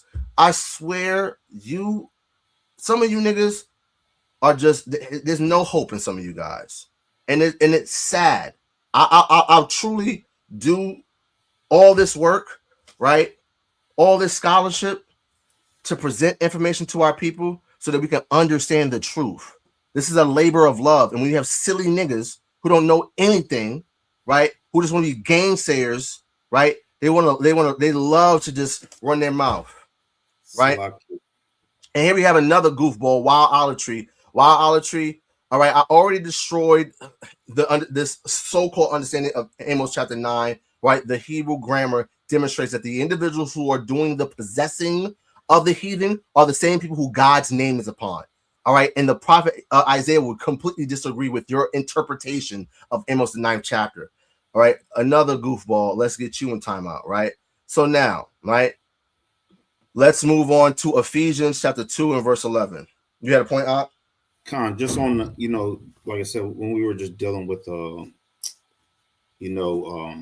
basically Yahawah saying, you know, don't call him, you know, don't call what I cleansed uncommon what he cleansed, right? The strong point in 1 Corinthians chapter 10, I wanted to go into the word baptized, right? Because it's about our people, right? So 1 Corinthians chapter 10 and verse 1 and 2, it says, moreover, brethren, right? So we know this is talking about Israelites, right? We know it's talking about our people. He said, First Corinthians, the first chapter, Paul identifies these individuals as saints. The Bible only ever declares the Israelites as saints. Psalms 50 and 5, Psalms 148 and verse 14. Those that have made a covenant with me by sacrifice, right? Gather my saints together, yea, even the children of Israel, right? So the children of Israel are called saints. This is who Paul is talking to, right? Read on. Con. And again, if we're talking about, you know, this parable of the clean and unclean thing, we know Yahawah was talking about people. Nowhere have we ever seen Yahawah say he's cleansed, you know, the heathen, right? Nowhere. But we see, right, but we see all over the word, especially in our laws, right, where we're being, what's making us be deemed unclean and clean, right? What's making us be abominable, right? And righteous, which is basically, again, all synonymous with clean and unclean. Basically, us living, you know, breaking the laws is, you know, that it's making us unclean, right? But this point right here, I wanted to point out because it talks about specifically him cleansing us, right? Us as a people, Israel. It says, moreover, brethren, I would not that ye should be ignorant how that all our fathers were under the cloud. Now we know this was the innumerable multitude, right? This was the mixed multitude. Mixed multitude was amongst us. But who's he's talking about is talking about Israelites. This is not even though we know heathen were here, he's talking about specifically the Israelites. Right? Verse 2, it says, and were all baptized unto Moses in the cloud and in the sea. So he's talking about Israel being baptized, right? When you go into this word right here for baptized, right? Baptizo, right? You go into the biblical usage, right? One is dipped repeatedly, to immerse, to submerge. The second one is to cleanse by dipping or submerging, to wash, to make clean with water. In this whole context, like I said, this is heathens were with us when this happened, but he's addressing, we're talking about the Israelites right here. Salaki, we're going to chapter 12. It says, now, verse 1, now concerning spiritual gifts, brethren, I would not have you ignorant. Ye know that ye were Gentiles carried away unto these dumb idols, even as you were led. Who led them? Right. Who led them? They were following who? The actual Gentiles. You were a Gentile because you were led away by the Gentiles to worship their idols. How could, if Gentile in this context means non-Israelite, how can you in times past be a non-Israelite and now be an Israelite? That doesn't make a lick of sense. Does not make sense. But this is how you harmonize the Bible, right? Love them brothers to death. They're trying to harmonize the Bible. They're missing all of this history, right? They're not even thinking about this stuff. And because they're so wrapped up in these silly ass Greek words, right? Now they're in a whirlwind of bullshit because the Greek language is a bullshit language, right? We're Hebrew Israelites. We're not even talking about Hebrew. Niggas are getting caught up on Greek words. When the Bible tells us, right, when we look at the prologue for Sirach, it says that things that are uttered in the Hebrew have not the same force in other languages, right? But again, this is crazy. So let's get into Ephesians chapter 2. And this puts it all into perspective. Ephesians 2 and 11. Ephesians 2 and 11. Wherefore remember that ye being in time past Gentiles in the flesh. Okay, so let's slow this down, right? Being in time past Gentiles in the flesh. How is one a Gentile in the flesh? Read. Who are called uncircumcision. You're called uncircumcision. Hence, when Peter went and dwelt with Cornelius and his family, and the apostles, like the brother said, you went in to the uncircumcised and ate with them? What? Yep. Because it was an unlawful thing, but God is cleansing them through who? He's giving them access to be redeemed, to be reconciled through the washing blood of Hamashiach Yahawashi. Read on. Which is another baptism, right? Like we just pointed out in Corinthians 10. Mm-hmm. It's another form of being washed, right? Another chance to be washed. By that which is called the circumcision in the flesh made by hands, that at that time ye were without Hamashiach. You were without Christ. Being aliens from aliens from the commonwealth of Israel. Why would they be aliens from the commonwealth of Israel? Oh, because Genesis 17 says you cut them off from the people. That's how because you weren't circumcised. That's how you are alienated from the commonwealth of Israel.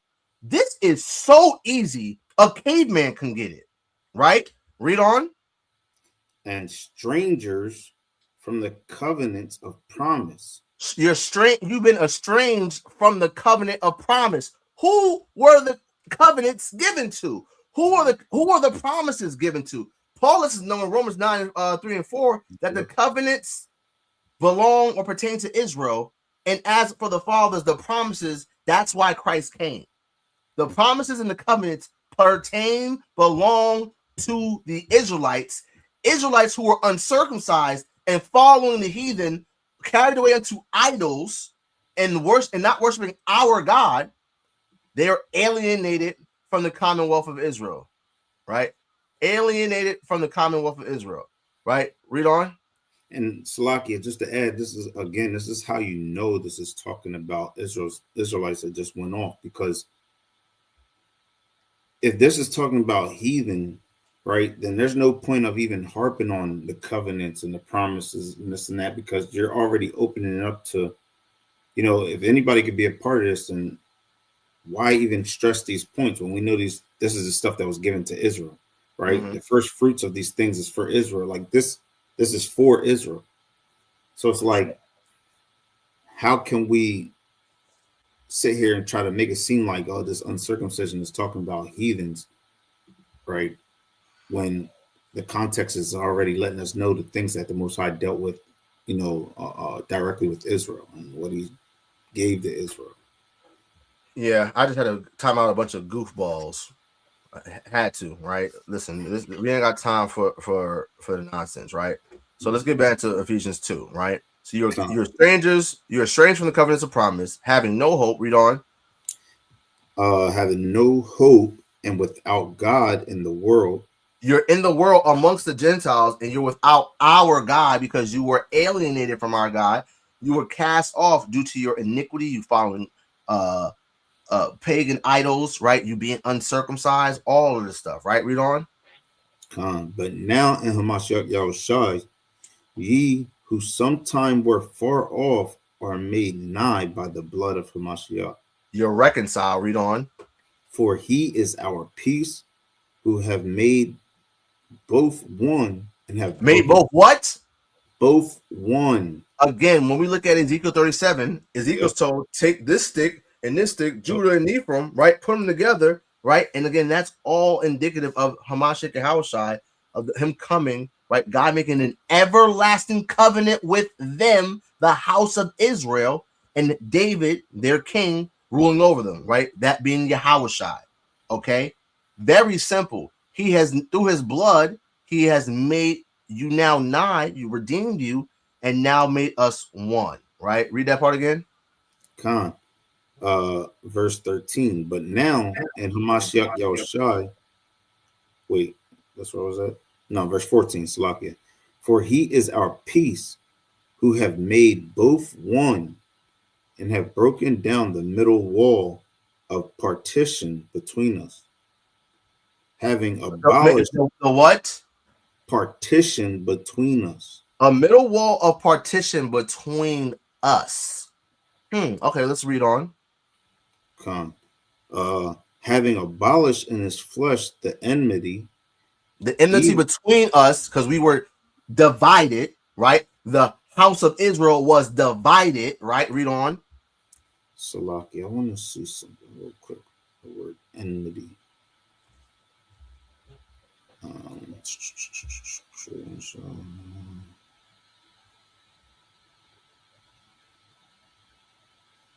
Salakia.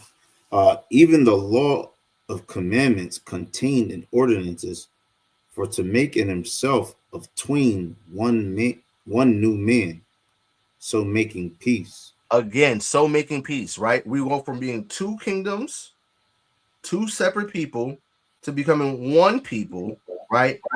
And that's and we have peace now, right?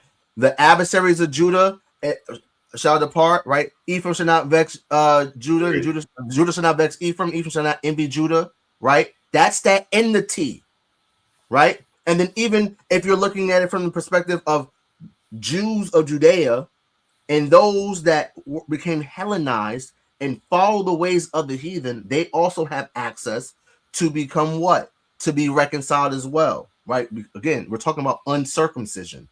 We read in First Maccabees and Second Maccabees how niggas were uncircumcised themselves, how they literally murdered our children when we circumcised our babies and made the mothers wear the babies around their necks. That happened prior to this. If you don't understand that, you will not understand what Paul is doing. You will not understand who Paul is talking to, right? So this is very, very clear, right? That this is talking about Israelites. So now, what we saw in that, right? We saw estranged and alienated, right? Jeremiah 2:21 says, "How have you become a strange vine unto me? And the degenerate plant, I planted you a noble vine," right? Jeremiah 19:4, right, says, "You are estranged from Jerusalem," right? Ezekiel 14:5 says, "You are estranged through your idols," right? Paul literally tells the Corinthians, "You were in times past Gentiles carried away unto these idols, as you were led by who? By the Gentiles that you were living as," right? First Maccabees chapter 12, 1 through 12, we see a letter to the Lacedaemonians, right, who are in Sparta, which is not that far from the coast of Judah and Dan, right? And it says that we are brothers. We have Abraham as a common ancestor, right? These are Danites, which would be northern kingdom. They were traders. They were merchants. They had knowledge of the Mediterranean Sea, but they were estranged and alienated from the Commonwealth of Israel through their paganism, through their uncircumcision, right? We see covenants and promise. Romans 9:3-5 lets us know that the covenants pertain to Israel and that the promises are of our fathers. He then goes on to say in Romans chapter 9 and verse 10 that not only by this, but when Rebekah had conceived by one, even our father Isaac is the father of Esau and Jacob. Paul starts off his letter to the Romans and saying, to the saints, who are only ever called Israelites, who are beloved of God, called saints, who are dwelling in Rome, right? God says that he hates the Edomites, and Paul echoes said sentiment in Romans 9 and 13. So how in the hell would Paul be talking to Edomites, heathen, here in the church at Rome, when he's saying these people are beloved of God? They have Abraham as a forefather in Romans 4 and 1. They have Isaac as a forefather, as we see in Romans 9 and 10. If Isaac, see, Abraham's the father of many nations. He's the father of the Israelites, the Midianites, so forth and so forth, right? He's the father of Isaac, right? And of course, the Edomites and the Israelites. But God has only ever expressed his love for the Israelites and vehemently expressed his hatred and indignation against the Edomites. So how the hell can these guys be Edomites? You have to be deceived or just downright dumb to see that he's talking about Edomites here. That somehow these at the Church of Rome, you got Edomites in the church. Meanwhile, the Christians were getting persecuted by the Romans, who were Edomites by and large. That's literally their land. They had the Latium people, hence we get the term Latin. The language of Rome was Latin from the Latium people. Those were the inhabitants. Those were the people, the rulers in Rome at that time. Doesn't make sense. The covenants is for the Israelites. The promise, right? When we read Deuteronomy 19 and 18, right? It says that these promises were for your fathers, right? When we read Luke chapter 1 and verse 72, right? It says what? It says, we're going to run through these because we're almost done. We're going on over 3 hours through the Spirit and power of Yahawah, shanyam-ishar, right? Luke chapter 1 and verse 72, right? I'll just start at verse 70. As he spake by the mouth of his holy prophets, which have been since the world began, that we should be saved from our enemies and from the hand of all that hate us. And who hates us? Primarily the Edomites. So much so, God says, for your violence and hatred against your brother Jacob, shame shall cover you. But somehow we got brothers saying, oh, they have access to the new covenant. The covenant of peace. The Bible says there's no peace unto the wicked. The Edomites are the border of wickedness. This don't make sense, guys, right? It goes on to say in verse 72, to perform the mercy promised to our fathers and to remember his holy covenant that he made with who? Us and our fathers. Very, very simple, right? Looking at the uncircumcision, right? Get those Maccabees for me real quick. I'm going to touch on this enmity in the middle wall of partition. We're going to touch on these thoroughly, right? So you get First Maccabees 1. I'm gonna get Zechariah 11. All right, watch this. Bring it out. Go ahead, bring it out. First Maccabees chapter 1 verse 15. And made themselves uncircumcised, and forsook the holy covenant, and joined themselves to the heathen, and were sold to do mischief. We're sold to do mischief. Jump down to verse 60. And we're going to verse 64. Verse 60. At which time, according to the commandment, they put to death certain women that had caused their children to be circumcised, and they hanged the infants about their necks, and rifled their houses, and flew them that had circumcised them. They killed our people for circumcising their children, right? Now think about this: if people are persecuting, killing you and your children for you circumcising your children, can you understand why some people say, "All right, I'm not circumcising my kids"? And because of that, what happens? You're now alienated and cut off from the people because you broke the covenant. We ought to obey God rather than men. And as you read on in there, it goes on to say that, listen, there were people that say, you know what? Listen, we'd rather die than to continue to follow these people, right? Read on. Salakia, just look at the slavery how we've been alienated. The gruesome things we've endured here is the reason why Judah has no fight in them anymore. Great point. All right. Verse 62.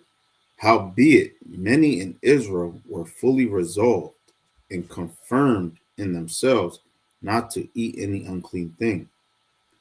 Wherefore they chose rather to die that they might not be defiled with meat, and that they might not profane the holy covenant. So So that they may not profane the holy covenant. Read on. So then they died, and there was very great wrath upon Israel. You see that? So now, right, let's touch on this enmity, right? I'm going to read Zechariah 11 and verse 13. It says, and the Lord said unto me, cast it unto the potter, a goodly price. That was priced at of them. And they took the 30 pieces of silver and cast them to the potter in the house of the Lord. Then I cut asunder my other staff, even bands, that I might break the brotherhood between Judah and Israel. Again, the middle wall of partition, the enmity between us. Christ has abolished that in his flesh by reconciling us. Very simple to understand, right? And then we also have Luke 15, verses 11 through 32, where we have the parable of the prodigal son.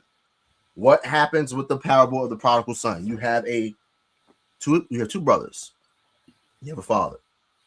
One brother says, you know what? Give me my inheritance. I'm out. Father gives him his inheritance. He goes and squanders it amongst who? The heathen. Lives as the heathen. Lives riotously like the heathen. Lives like a beast. Ezra said, Lord, let it be not thy will to destroy those that have lived like beasts and are deemed worse than beasts. Going back to what? Acts 10, and this vessel, this unclean vessel with unclean beasts, God has now cleansed. God cleanses through what? Through the blood of Hamashiach Yahawashi, which was shed for the remission of sins and for the children of Israel, for the iniquity of my people. Thus saith the Lord, right? Yahawashi gives this parable because when the brother realizes after he lived amongst the heathen, right, he's come to naught, right? Notice how also when we read in the history how the Jews were in these places, they were well off. Mm-hmm. But the Greeks, they were down bad. And they were some of their solutions was join the military to get out of this situation. The reason why is because they chose not to keep God's commandments. Right? Listen, Joshua 1:8 tells you you will have good success by keeping God's commandments. They didn't have good success because they weren't keeping God's commandments. They were uncircumcised, right?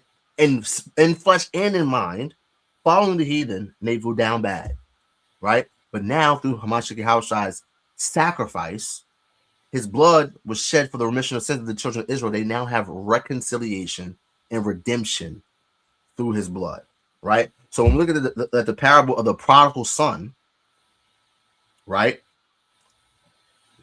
When he comes back home and says, listen, I'll just be a servant in my dad's house. The father welcomes him with open arms. Throws a big feast, throws a big party. What happens? Plays the fatted calf. Right? You know how much money cows cost? Right? And what happened? The other brother that stayed home, that remained in Jewry, right? That remained keeping the commandments, he was jealous. He was upset about it. And the father had to know, listen, you my son, all of mine is yours. But your brother being lost is now found. Yahawashi said, I am sent for the lost sheep of the house of Israel. Right? The righteous need not of a physician.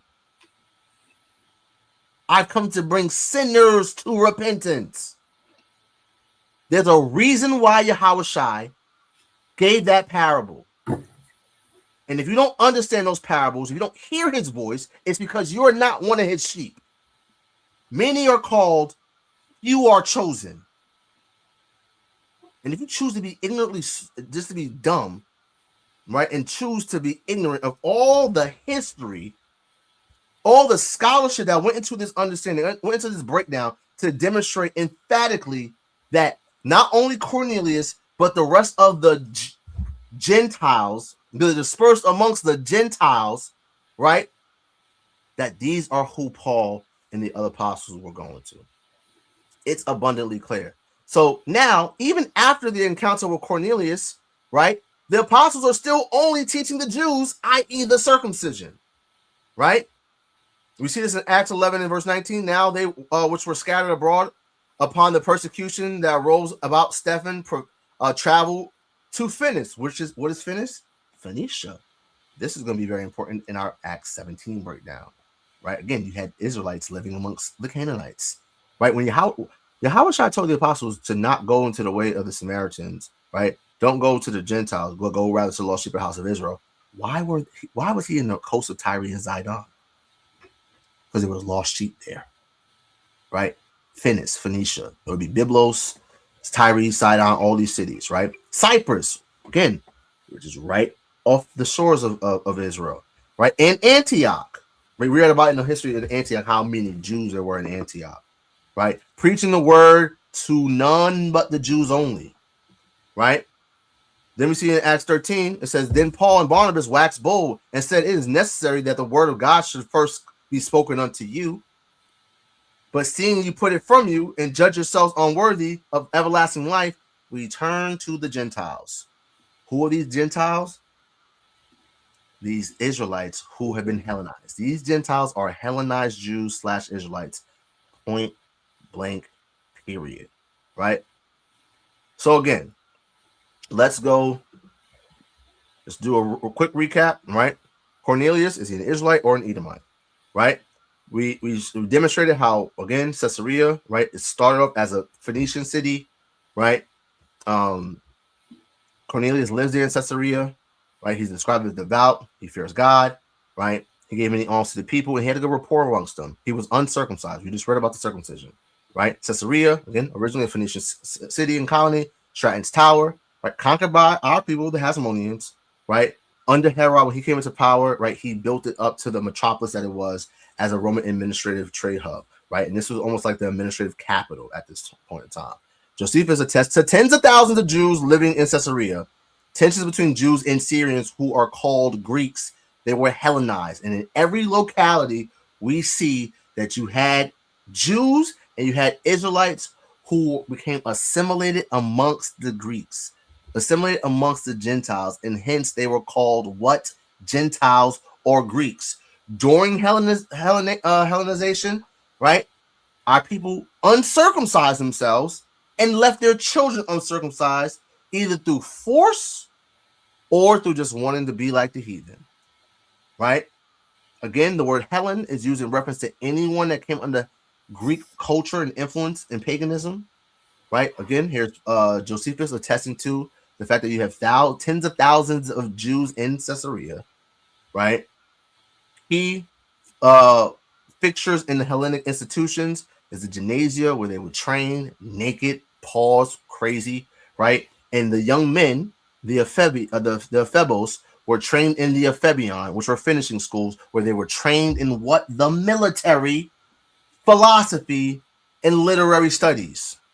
They were given this. They were given a sword, a shield, a cloak, and a hat called a petassos that we read about here in 2 Maccabees, the 4th chapter, right? This source lets us know what was going on in these ephebion, right? And then we brought out a plethora, all right, a smorgasbord of information showing the political history of what was going on in the centuries prior to what we see in the so-called New Testament, right? This source right here tells us that you had Jews in Herod's military, and Herod was staying where in Caesarea? He built it up. He had a palace there, right? He built a temple to Augustus. All this stuff was going on in Caesarea, right? We even had a raccoon of raccoons named Tiberius Julius Alexander, the second in command during the Roman-Jewish war. He had a hand in the burning down of our temple, and he was an illustrious from a wealthy Jewish family of Alexandria. And he was specifically sent to squash the rebellion in Judea after he had his legion murder thousands of Alexandrian Jews. This is all the backdrop of what was going on in the 1st century AD and leading up to the 1st century AD, right? Oh, Salakia, all right. So it's abundantly clear, family, right? Yeah. Yo, this guy gotta go. This guy's a bug out, right? But yeah, family, right? I pray you brothers and sisters were edified, right? Again, to all the slow pokes, right, in the back, right? If you don't get it, We're moving on. But through the spirit and power of Yahawah basham Yahawashi, this topic has been, it's clear what's going on. It's clear that he's not an Edomite. It's clear that the apostles are not going to actual heathen. They're going to our people who live like beasts, who lived as a heathen, who were carried away into these dumb idols and were uncircumcised, right? Make sure you guys like and share the video. Make sure you guys are subscribed if you're new to the channel. I looked at the analytics. About like 60% of the viewership are not subscribed. If you are not subscribed, hit the subscribe button, hit the bell icon, and hit all notifications so you get notified. I get comments all the time saying, oh, I never get notified when this brother goes live or when he drops a video, or YouTube unsubscribes me. YouTube does that, right? You know, Blue always talk about that, my gosh. So make sure that you hit the subscribe button, hit the bell icon for Yasharahla as well as House of Bread, right? But with that, I'm going to give all praises, all glory, all honor to the Most High God, whose name is Yahawaah. Of course, we do so in the name of his only begotten Son, Yahawashi, who the world ignorantly calls Jesus Christ. Until next time, Shalawam and Matawathya. Shalawam, family.